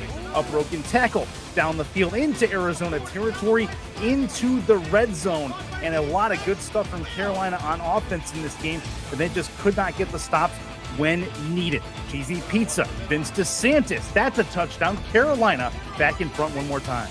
And who thought this would happen? A beautiful statement from Cheesy Pizza in reserve, but it was DJ Moses once again up the sideline untouched. That entire way to the end zone. They would take the lead, and then Cheesy Pizza, one last chance to gas, looking over the middle, had a man, but Iverson Gamble denies the heroic Cinderella story. How fitting here in March as Iverson Gamble sets down Carolina in so shocking fashion. Yeah, a lot of fun in that game, and unfortunately it goes Arizona's way for Carolina as Carolina got close. Cheesy Pizza comes in off of the injured quarterback Matt South in the first quarter and really kept Carolina in this football game. What does that say about Carolina first as we head into really the last fourth of this season about what they can do even when all their aces are not in their places? Now, for Carolina, it shows to me and shows the rest of the league that, yes, this is a different Carolina team. I've said this time and time again all season long on Access Live here on Impact Monday, but Carolina can play with the big boys this season. They are able to find ways. They needed the game against Arizona, but it just wasn't meant to be. Now they've got I wouldn't say a too terrible stretch of games to go, but just look at this. They have to go on the road again next week. They play San Diego. They are home against Baltimore. That is key. They are at home for that football game. They finish out with Denver, Charleston. And so they definitely need to pick off either San Diego or Baltimore to have a shoe-in chance of being in the playoffs. But I think Carolina has showed everybody here they can play with just about anybody. I think aiming for a 3-1 end to their season is definitely something they should be striving for. No doubt about that, to give them something decent to go on into the playoff picture. And on the other side, we're talking about Arizona. Arizona, one of the contenders. I think it's you can't pretend that they are not a contender for the SFL championship this go round. Earlier, Paul Serp was asked Baltimore or the field. Arizona making a strong case for the field at this point. What do you say? Oh, I think so. For Arizona, it would be a dream scenario for them to be the number one overall seed, in my personal opinion. After being the runners-up last season, having to play in Baltimore, but having a shot to play at home, potentially hosting Baltimore in the championship if things align. If Baltimore is able to find his way back, because if I'm not mistaken, Baltimore is. Cam, if you would be so kind, if you can, to pull up the playoff standings. I think Baltimore is still the 3 seed, if I'm not mistaken, which would mean there would not be they are back into second. They're back into second seed. But if Baltimore were to slip up, maybe go to a 3 seed, you're looking at Arizona not having to play Baltimore in a semifinal round if everything goes their way. Well, and you say that, and then you have Baltimore with games coming up against teams like at Carolina, who are sneaky good in their own right, and a division opponent to boot, where Baltimore, again, as you mentioned, is on the road in that game. So it does create a scenario where there could be a slip up, and it creates more opportunities for teams to get in and have the advantage over a team like Baltimore in the playoffs. You take a look at the playoff picture there going through. Any surprises on that list? San Diego's got it tough. After a very unfortunate loss to Baltimore, and that in which they just couldn't get the wheels turning. Baltimore completely did Baltimore things, as Rochelle Colston said, as Cameron Irvine said, as I said yesterday on the call during the football game yesterday. But this is going to be a mad dash, a mad scramble as we head into the final furlong of the playoff race. There's a lot of football left to be played. Some teams have 3 games, some teams have 4 games, but every game matters for each and every one of these clubs. A lot of football left to be played in this regular season, and a lot of football left to be played at Canada Field. It is a 23-0 scoreline right now, but again, a whole second half to go. We may see some things turn the way of the Lycans in this second half. For Tyler Falk, I'm Chris Curtis. The second half on your way next. Enjoy the half, everybody. We'll see you at postgame.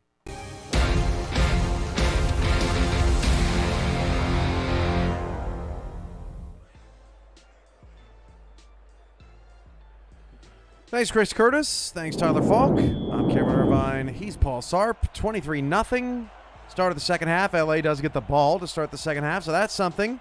Paul, and good halftime from Tyler and Curtis, wrapping up some of the headlines throughout the week. In case you missed the show earlier, they got the scoop, and Shea Carroll's got LA to the 26-yard line. Okay, this is when things get interesting sometimes, Paul. See what LA can cook up here in the second half. Yeah, the third quarter on Monday nights in the SFL is always an interesting thing to watch. And a positive for Los Angeles is they start this second half with the ball, and we'll see if they made any halftime adjustments for this Legion defense, who has been red hot tonight.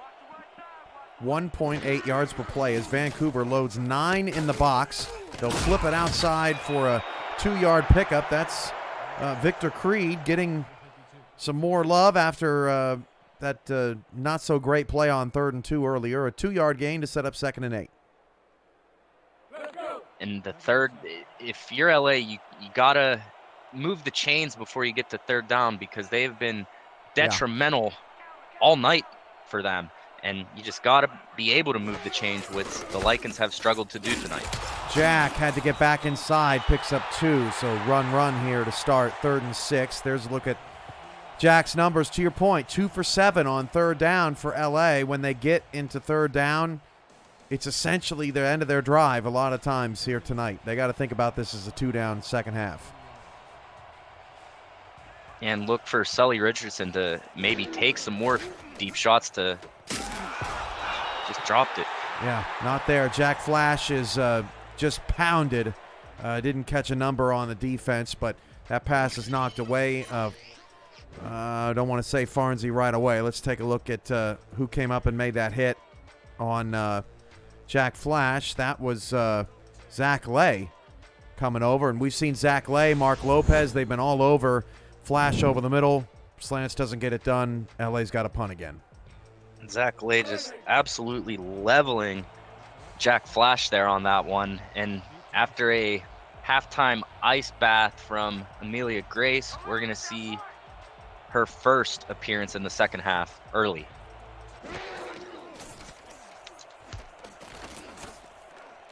Justice Blackwell to return from his own 35-yard line. And again, golly, a lot of room. 11-yard pickup on the return. Vancouver near midfield again.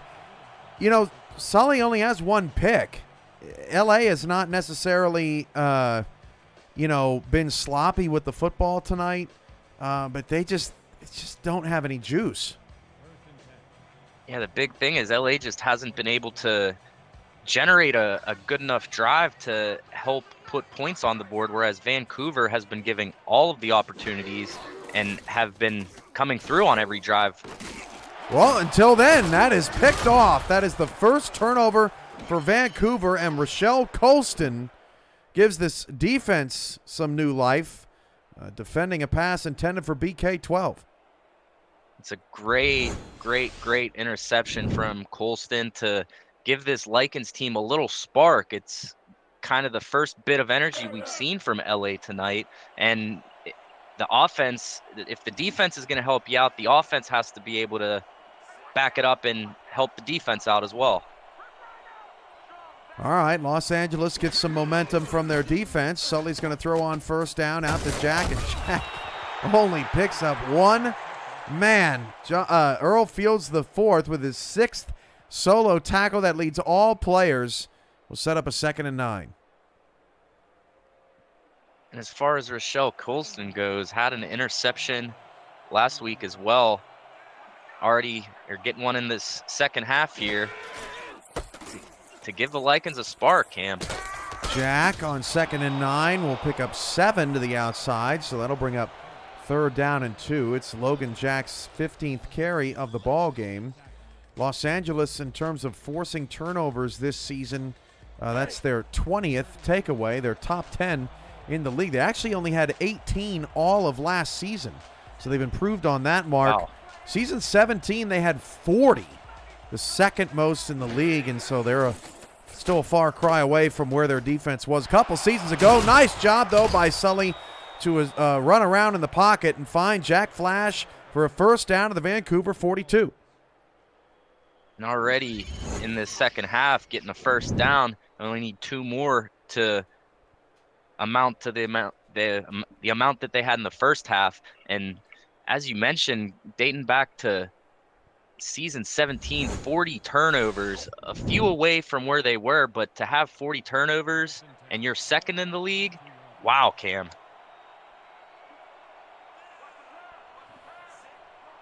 First and 10 to the Vancouver 42-yard line. Sully, pump fake. Oh, fit it in there to the Vancouver 26. Wow, Jack Flash, who has had his moments tonight, mostly getting smacked by Vancouver's secondary, picks up another catch, his 4th, first down to the Vancouver 26. And Jack Flash with a flashy catch there. Sully Richardson, what a great throw to fit it in to the only spot that your receiver could catch it. Richardson to throw, steps up, hit as he threw, flips it outside to Jack, but he ran out of real estate. How about this from Jack Flash tonight? Well, Chris Flash, 4 catches, 43 yards. All other players outside of Flash have 9 receiving yards, or 11, 11 receiving yards. Flash has 43 of the 54 pass yards in this game right now for Los Angeles. 2nd and 10 at the 26-yard line of Van, and Logan Jack is going backwards. A 3-yard loss, wrapped up by Fields, the 4th again. He's going to have a banner night by the end of this. 3rd and long for L.A. And to go back to what you were saying, you have Logan Jack with 4 receptions, but you have 0 yards to show for it, and that just shows the pursuit of this Legion defense. As soon as the receiver gets the ball, they are just swarming them and bringing them down. 3rd and long. What'll Sully do here? Needs the 16-yard line, and the pass is caught, turning the corners. Flash, and he's decked at the 17. What a hit by Major Key. That'll leave L.A. a bit short, and if I'm Los Angeles, I just want some points right now. I'd take them. Yeah, and that's what we're going to see. Instead of 3 is going to look a lot better on the scoreboard than 0, and going back to that hit by Major Keys, first time we've heard from him since his pick 6 earlier in the first half. And LA with a chance to finally get on the scoreboard here. Sid O'Lindy with a 33-yard chip shot is good. So their defense gets an interception. They get a field goal off of it. So now both the offense and the defense with a little bit of momentum in a 3-score game.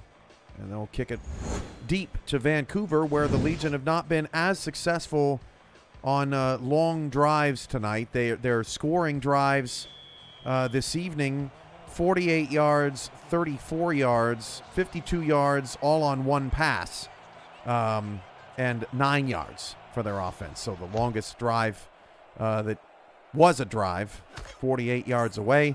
Blackwell on the return will get up to the 25, and they'll make Vancouver drive 75 for this one. And between these two teams, Cam, this is their 12th time meeting in a matchup that's been pretty one-sided in all of these matchups. Vancouver Legion have a 8-3 advantage over the Lycans, where Vancouver has won the last 5 matchups. Last time LA won August 21st, 2021. Deep shot from Brown. That pass is incomplete. Actually right on the money for Huxley. Pretty nice hit out of the secondary. Hudson was around. And it'll bring up 2nd down and 10. I'll tell you what, Garrett Hudson is everywhere. It just seems like we can't stop announcing his name. he's everywhere on the field, but it can't just be him. We saw Rochelle Coulson get involved, but someone else is going to have to make a play for this Lycans defense. 9 tackles for Hudson, along with a pass deflection tonight. Brown out of the shotgun on 2nd down and 10.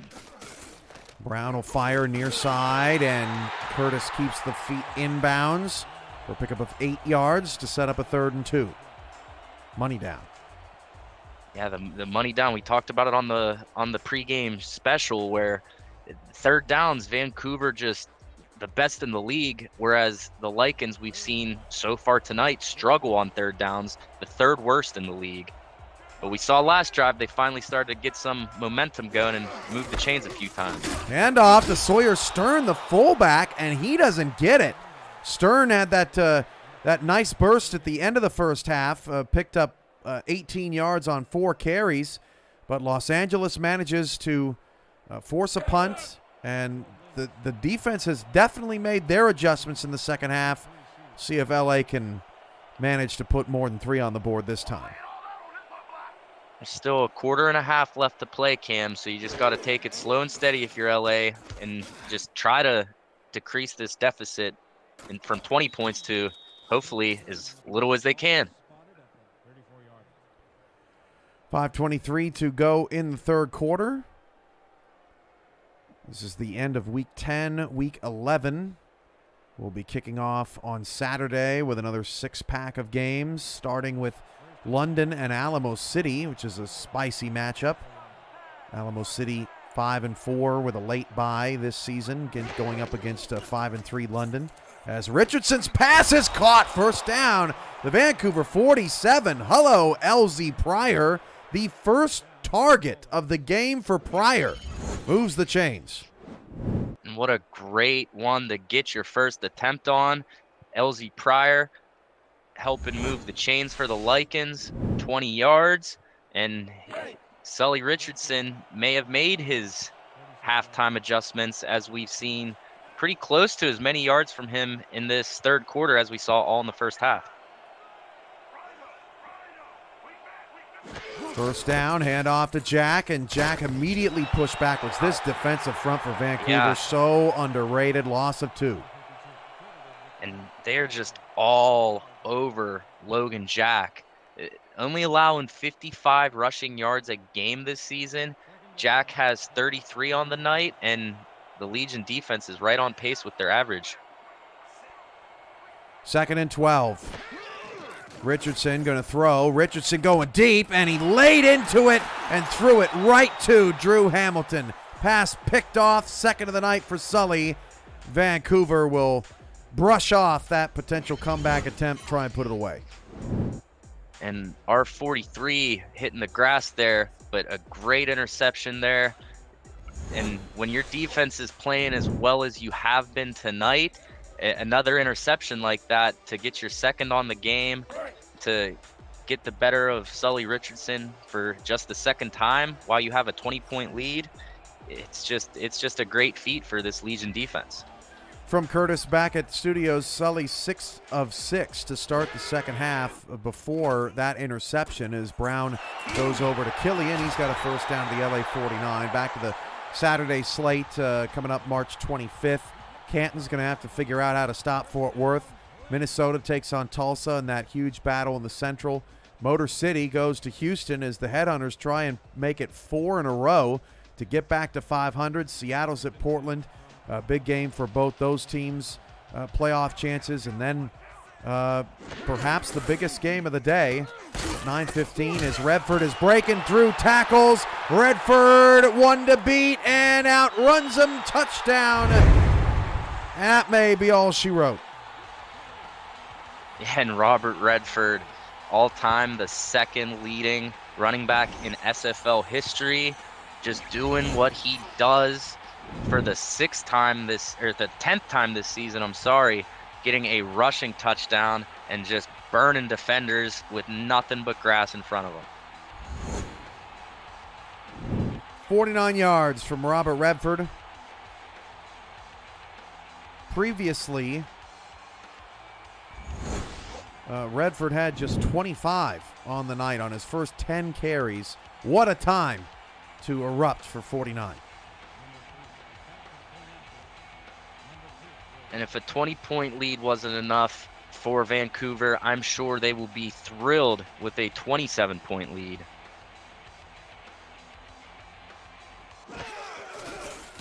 '27 it is. Chance to win good, 30-3. Vancouver on top of LA. Getting back to that Saturday slate, biggest game of the night, perhaps Carolina at San Diego. We talked about it at halftime a little bit, but that's Saturday, 9:15. That's essentially a playoff game for two teams that need a resume boost and just plain need W's right now. Yeah, both teams trying to fight to make their way into the playoffs, and definitely the game of the week next week. As you mentioned, pretty much a playoff game for both teams in a must-win situation. Jake Carroll gets it up to the 24. Tough spot for LA. You know, I think coming in, they really felt like they had a good shot. The division was up for grabs. They would cut the deficit to 1. They would have the tiebreaker on Van. Portland would have the tiebreaker on Van. All of those things. But the dream has turned into a nightmare for Los Angeles tonight. Richardson will start out of the shotgun at 1st and 10 for the 24, and that pass is hauled in by Pryor, and that's the freedom that we were missing from LA in the first half offensively. Seemed like they were chained by this Vancouver front seven. Absolutely, and Sully Richardson playing much better in the second half, minus that interception last drive, but finding Ilzy Pryor for a second time, that's just what you got to do. If you're Sully Richardson, you just got to pick apart the Vancouver defense, and that's just something we haven't really seen until this second half of the game. Richardson fires, caught by Flash. 7-yard gain to the LA 48-yard line. Major Key with the stop. Set up a 2nd down and 3. Another great night for Flash.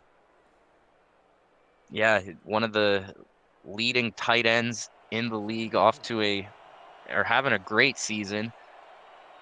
You have 39 receptions, 26 in the league with yards, surpassing 650 tonight. You have 2 touchdowns add on to that as well. Jack gets up to the 36. Nice cut outside. Hamilton brings him down. And going back to Flash, 16.1 yards per completion. That's 14th in the SFL.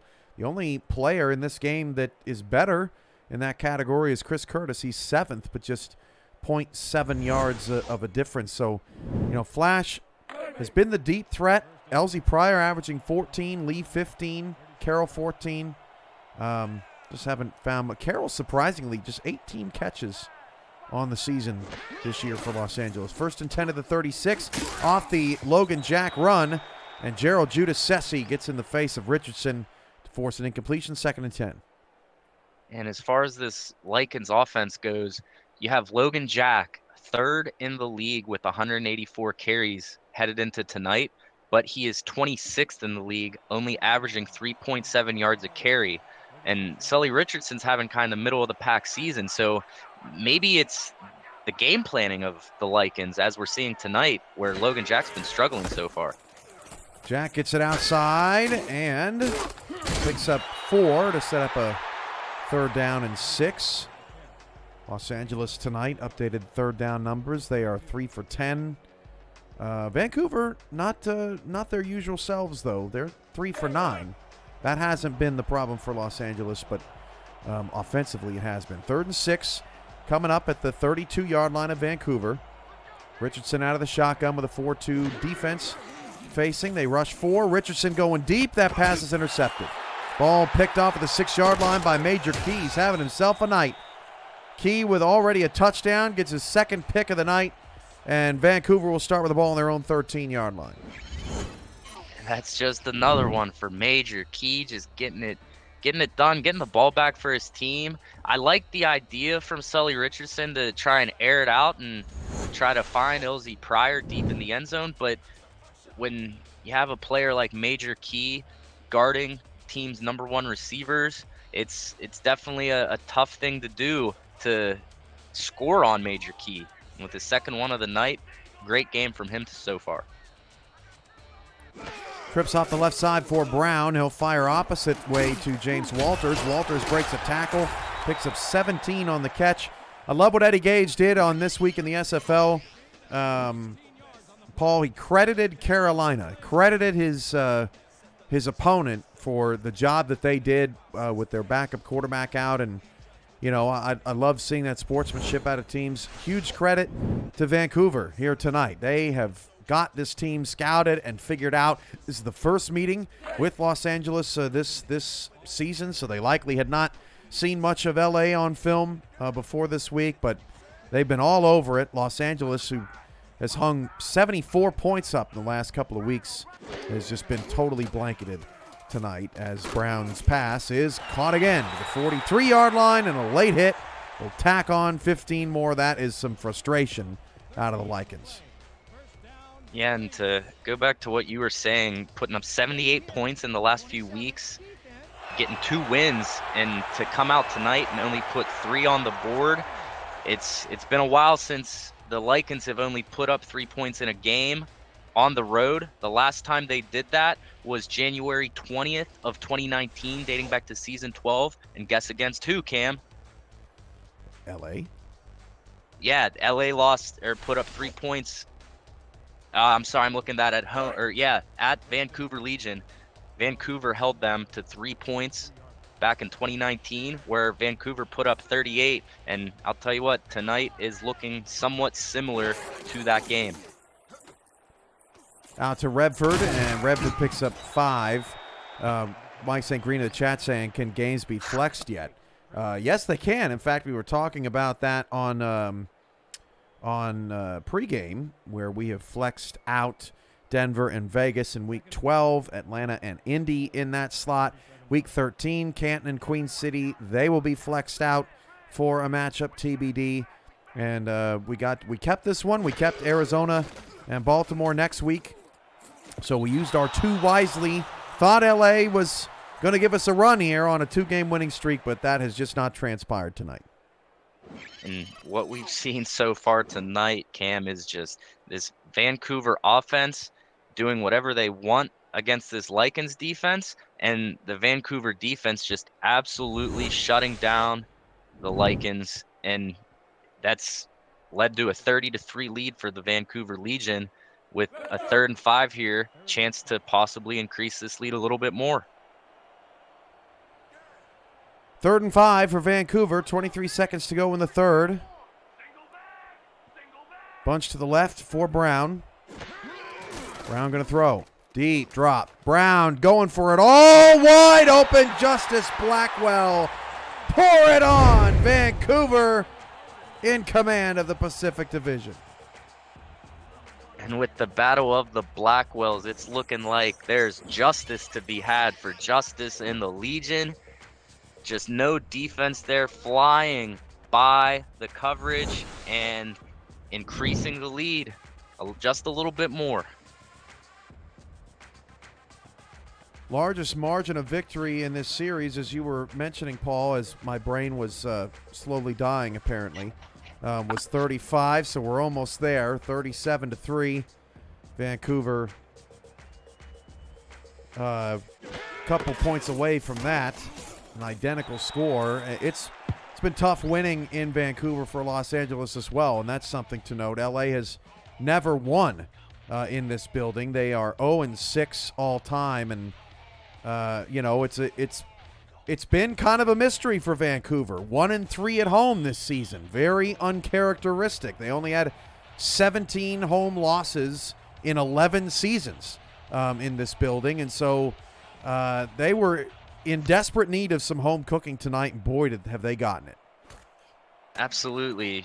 Losing 3 games this season at home, as you mentioned, not what we're used to seeing, but they did play some pretty tough teams. You had the Atlanta Swarm coming in here and winning 12-9, battle of defenses. You also lost to the Portland Fleet, a division rival, 27-24, so another 3-point game. And then to lose 34-23 at home against the Ramblers, the #1 passing offense in the league, to only lose by 11. You're playing tough teams at home, so I wouldn't doubt the 3 losses. Richardson's pass is just another bullet. That one was sharp over to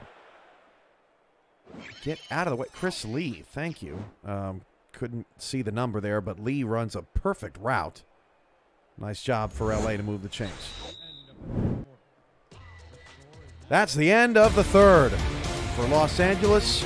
Have just one more quarter before they can get on their flight back south. 37-3. Legion pouring it on. We'll be right back. Presentation of the Simulation Football League is intended for the private use of our audience. Any rebroadcast, retransmission, or account of the game without the express written consent of the league office is prohibited.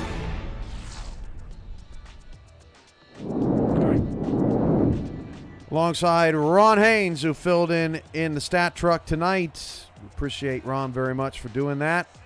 Along with Tyler Falk, Chris Curtis, Paul Sarp, Cameron Irvine with you here on Impact Monday. We had a great run, Paul, of some terrific games. Oh, terrific catch from Jack Flash. That was pretty. Goes up and gets it at the Vancouver 32.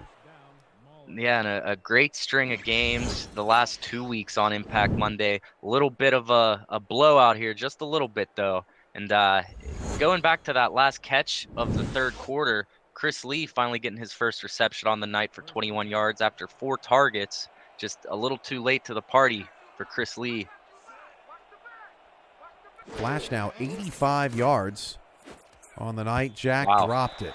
Boy, it just hasn't been Logan's night. 18 carries, 53 yards, 4 receptions, 0 yards. And it's just frustrating.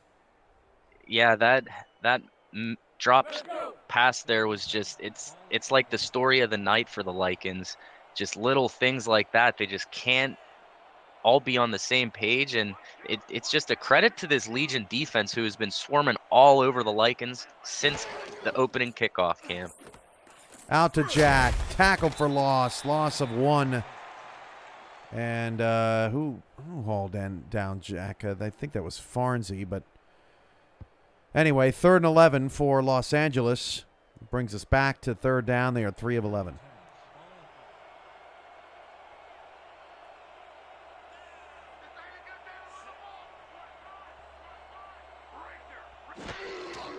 Richardson is sacked out of field goal range. More great defensive line work from Vancouver. That is Achilles Papatonis. Get that banjo ready. And just way to get after Sully Richardson there, not even giving him more than 2 seconds to get the ball off. And the nightmare continues tonight for the Lycans. And Amelia Grace is probably hurting at this point, getting a lot of work tonight. We've seen a lot of punts from LA, and they just keep giving the ball right back to the Legion. The 7th punt of the night, and, well, that's not going to help. Thanks for showing off your athleticism, Parker. Good night. Drive home safely. 1st and 10 of the 20.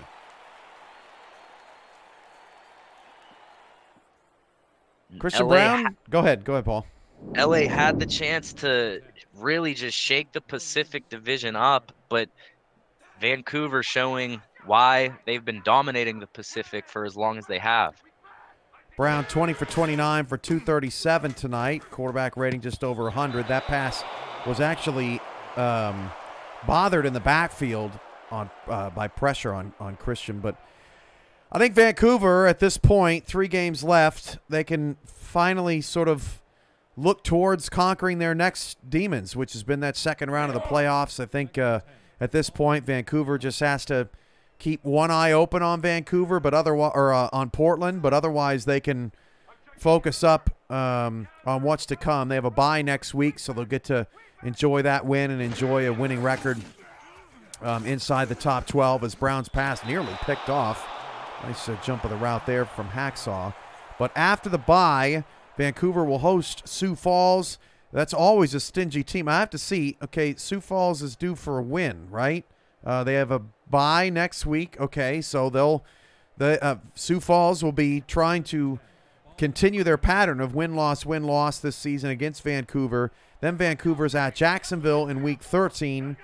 and then they are at Portland in Week 14. So this certainly is a schedule, as that pass is caught by Huxley for a first down of the 42. This is certainly a schedule where you could easily see Vancouver right back up at 8-4 as division winners here pretty quickly.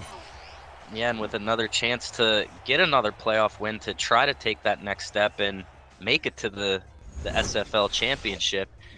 But when I think that the game for Vancouver that they need to really be ready for is that rematch against Portland, where Portland beat them the last time they played, and if Portland can win a couple more games before then, they have a chance to maybe tie up the division. Blackwell gets the catch to the LA 46. So we'll look at Portland's remaining schedule. They host Seattle next week. Portland then goes to Louisiana. Big game on Next Level Sports. Always a tough place to play. Then they're at Sioux Falls. So, yeah, at Louisiana, at Sioux Falls, a little bit of a tougher trek. Of course, Vancouver's already played Louisiana and lost that heartbreaker to the Revolution here on Impact Monday as Redford picks up 3. And if you're Vancouver, you have a 34-point lead. Just maybe give Robert Redford a little more work, try and drain the clock.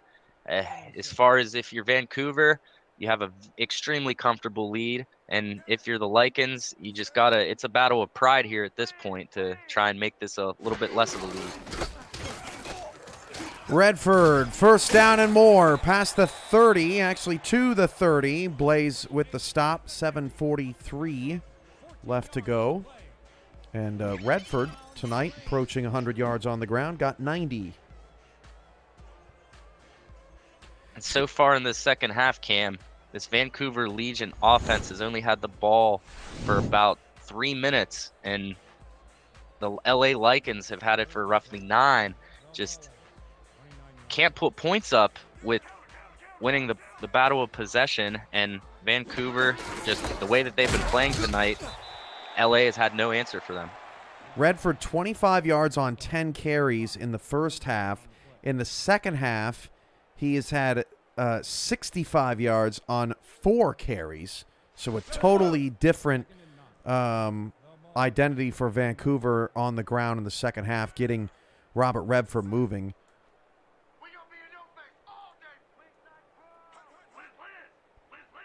6:55 to go in the fourth quarter. Handoff to Redford, going to lose 4 yards. I want to give a huge shout out to SFL Nation here. We're in a 37-3 ball game with 6:45 to go on a Monday night, and 55 of you are still watching this game with us. Shout outs in the chat to Michael Percoco, Bridge City Bird, Timothy Hackett, Andy Hamilton, Josh Farnsworth, James Walters is in the house. Candy Kane is also here, repping with LA. Joseph Clausen is around. Curtis, of course, but a lot of LA and Vancouver folks, but it's not all of them, obviously. As a chance to win is going to try and put 40 on the board for Van tonight. We have an over-under by Jack's data of 54.5. Vancouver coming close to hitting that over there themselves, trying to put 40 burger up on the board here on Impact Monday.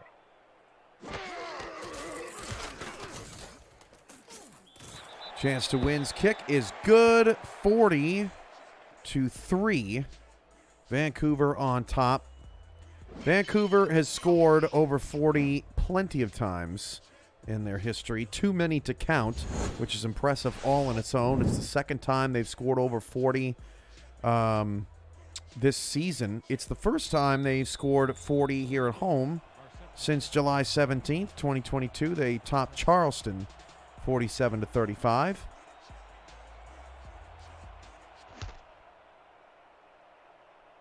As Carroll will return it up from the 2. Tyler Falk and Chris Curtis will wrap up Impact Monday and question their life choices in about 5 minutes and 44 seconds time.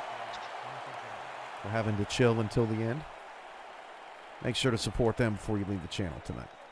Absolutely, and we always love having them around every Monday night. Not every Monday night. We missed them a few weeks, but glad to have them here with us tonight, watching Impact Monday.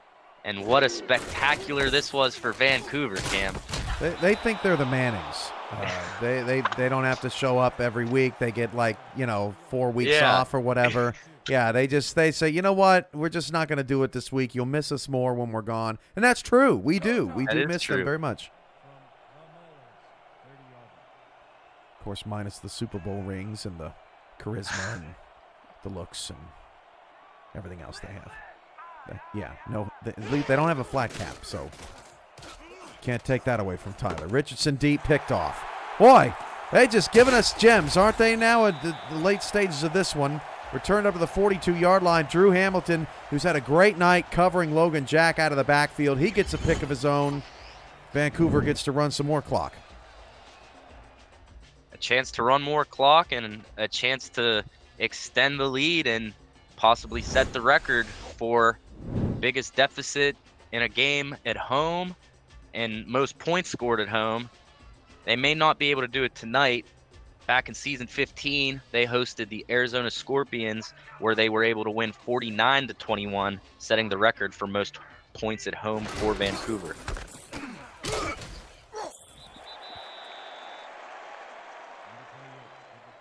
That was actually, Paul, I think that was on the road. At home, they smashed Houston 76, which I believe is still the all-time record. 76-13. I don't know who was on the call that game, but I feel like I need to buy them a drink. That was a brutal game back in October of 2020 against Houston. So yeah, we're not anywhere close to those records as Brown hits Blackwell for a first down. Blackwell having himself a great game. Knew coming into this game he was going against family and wanted to absolutely show out tonight.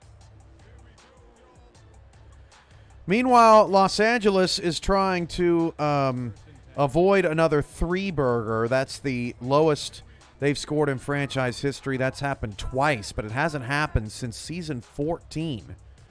Back in March of 2020 when we were trying to figure out what COVID even stood for. That was a 6-3 loss to Atlanta. March 9th of 2020, and that's the last time LA has scored this few. 2nd and inches. And LA starting off season 20 on a little bit of a low, 6-game losing streak. You lost 5 of your last games in season 19. In weeks 8 and 9, able to beat Sioux Falls and able to beat Jacksonville, but just not able to go into Vancouver and get it done tonight. Mark Salt in, Myron Jackson Jr. in with that last couple of carries. Gary Marks on the stop, 3rd and 4 for Vancouver, 3:40 left.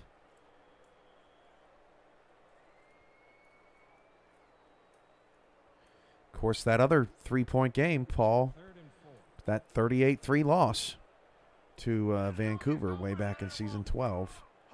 Mm-hmm.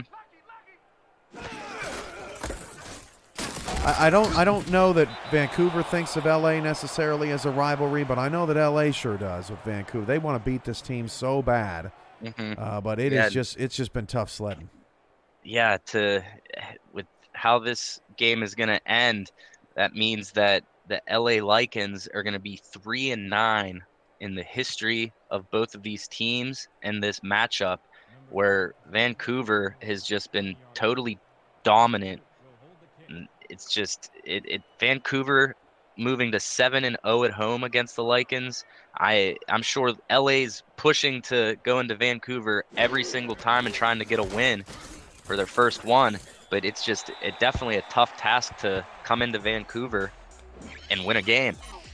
Fun fact, because we are literally at the end of our notes at this point in the game. Vancouver has scored at least 43 points in a game every season since season 13.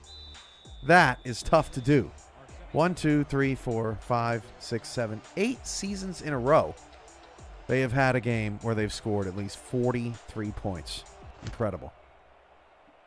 And one positive for LA, Cam, is coming into this game, Sully Richardson only needed 13 completions for 2,500 all-time completions.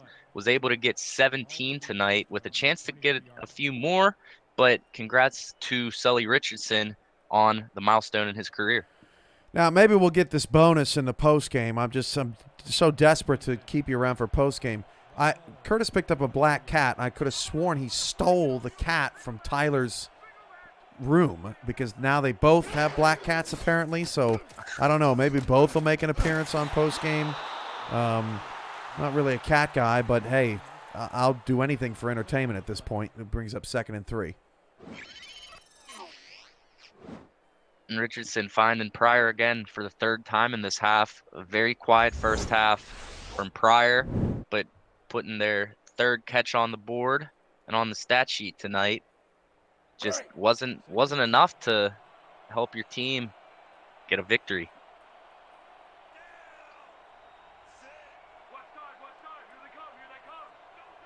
Two in the backfield for Sully as time winds down in this one. 2.5 to go. 2nd and 3. Sully is just crushed by Papatonis.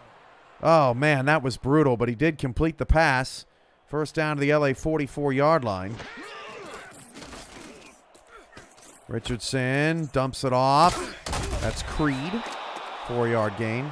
That 14-yard completion on the last throw was to Flash. He's up to 99 yards unofficially on 8 catches.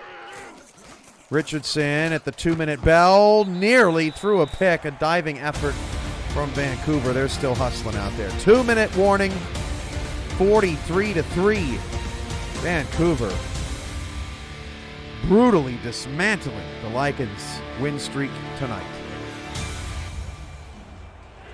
You know, now that I see both grown men with these black cats behind the scenes, I don't know if that was the right choice for our team, but who knows. 3rd and 6 at the LA 48. Pass caught. First down to the Vancouver 42-yard line. That's hauled in by Flash, so Flash is over 100 yards. And Hamilton with another tackle.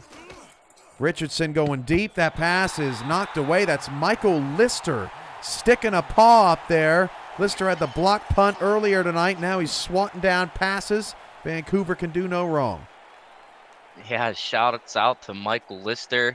We saw him, a special teams beast, getting the early punt block that essentially set the tone for this game and making plays on defense as well, Cam. Well, if you're LA, I think you got to just shake this off and try and continue some positive momentum late in this season.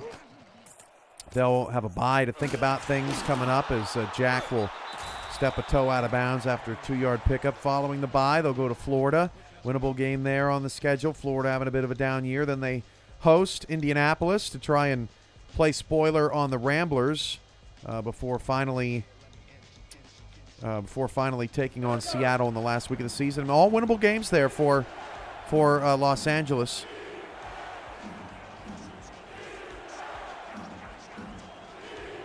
Third and 8. Ray wants to go home. Sully is hit as he throws, and it's incomplete. 4th down.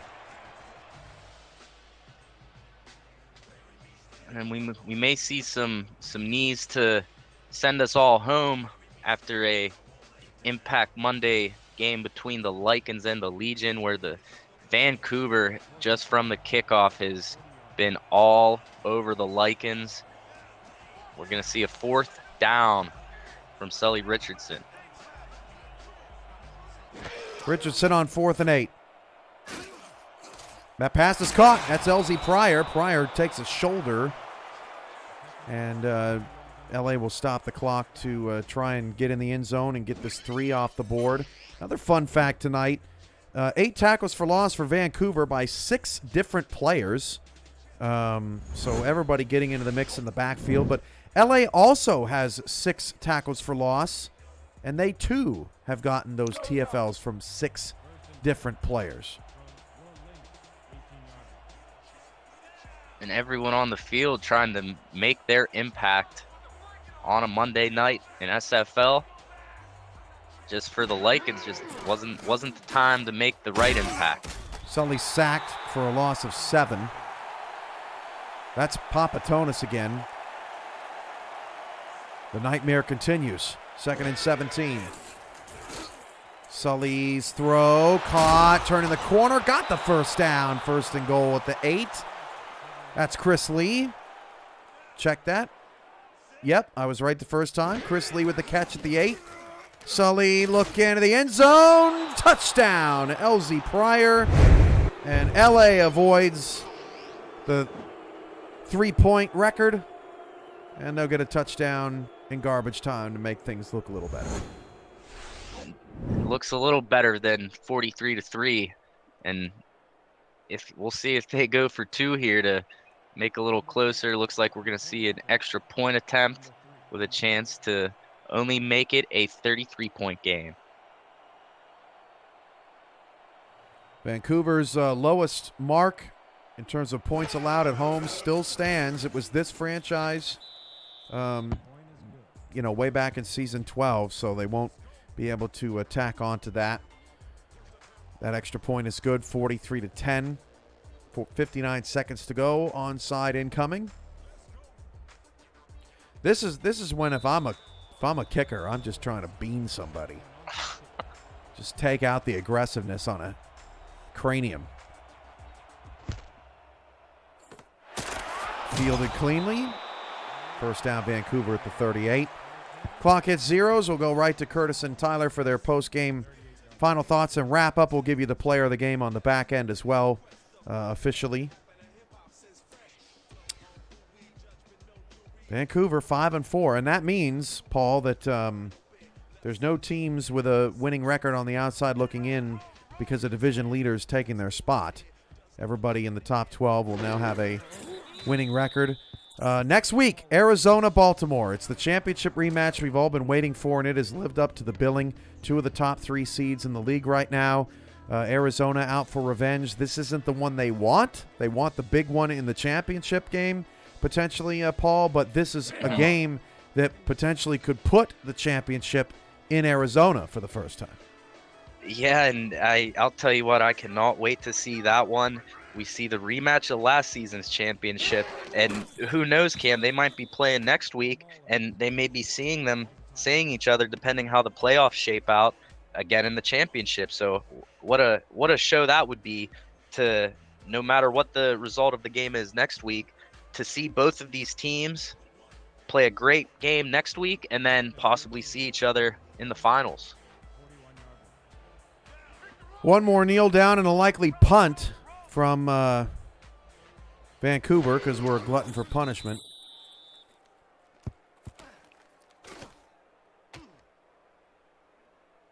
$45 seconds left, Paul. We can talk about anything you want. When's your next album coming out?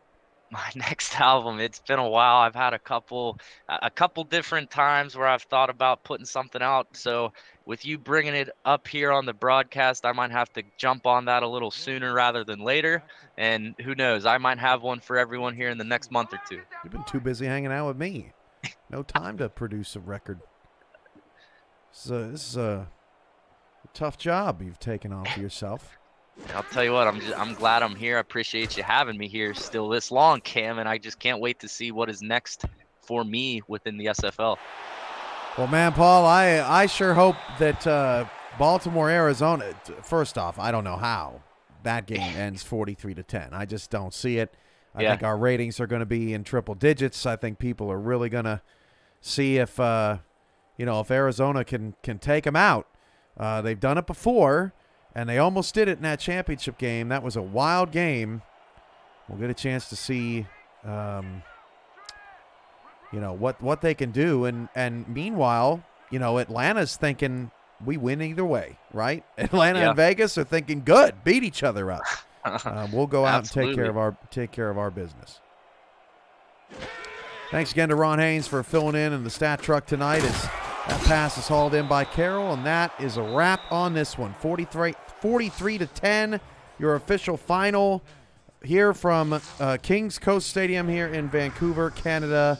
For Paul Sarp, I'm Cameron Irvine. This has been a presentation of the SFL. Don't go anywhere. Tyler Falk and, I guess the Cats are back. Postgame is next, coming your way.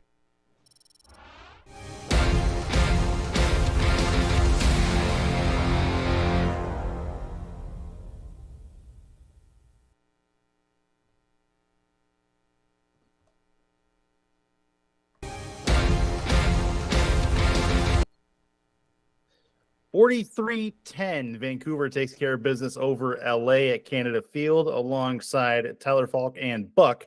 This is Devin and Chris Curtis. It was Vancouver kind of making a statement here, Tyler. It was a good game for them offensively, defensively, special teams, and LA just really couldn't keep up.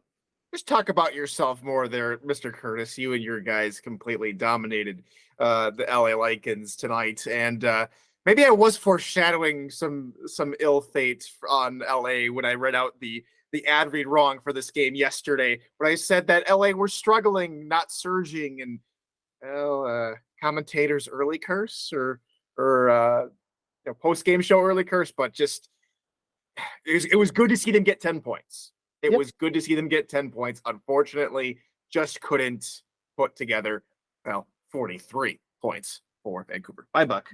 Yeah, I think Devin's had enough too. Let's go ahead and put you down too. Anyway, post-game finishing up here is it's not going to be a long one, I don't think.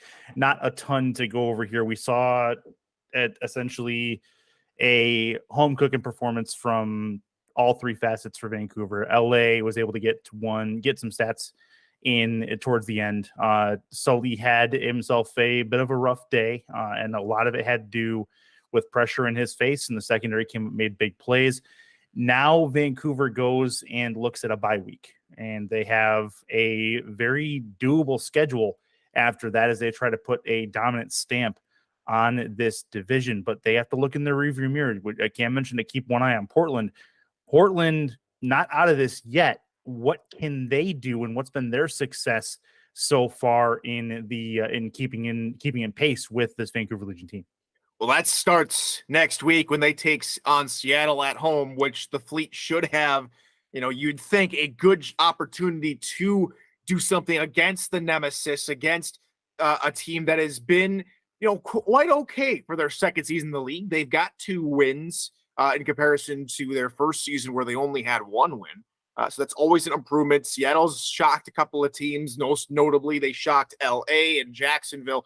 But Portland is definitely not a team to take lightly if you're a Seattle fan. So if Portland really has ambitions of making the playoffs this season, they have to keep up with the Joneses in their division, aka the Vancouver Legion, and keep winning games. Beat Seattle, then they got to play on the road versus Louisiana, do the Portland Fleet. Then they got to play again on the road against Sioux Falls in week 13 before the penultimate game of the regular season, that being, of course, at home again versus Vancouver. If they want to keep pace with Vancouver, they hope Vancouver slips up versus Sioux Falls. Maybe Jacksonville surprises Vancouver, but have to win out, I think, is the only way we see Portland have a shot at this division. Well, I mean, shot at the division, but they can certainly get enough wins to get themselves a playoff push going forward. So they need to get into the top 12 for that. So we could definitely see the Fleet in the playoff picture come the end of the regular season. But we have seen the end of this Week 10 Impact Monday come and go. Vancouver takes the game 43-10 over LA and have put their stamp atop the Pacific Division, at least as we see it right now. Week 11 coming up in just a few days. Quite a few games left in the picture. And, hang on. I think we have a celebratory stanza coming in. Oh, boy. All right. Thank you, Skippy. Thanks, Skippy. Perfectly done. Perfectly done. Execution at its finest here on the post-game wrap-up. That's it. That's all from Week 10 Impact Monday. We will see you in just a few days for Week 11. Have a nice night, everybody.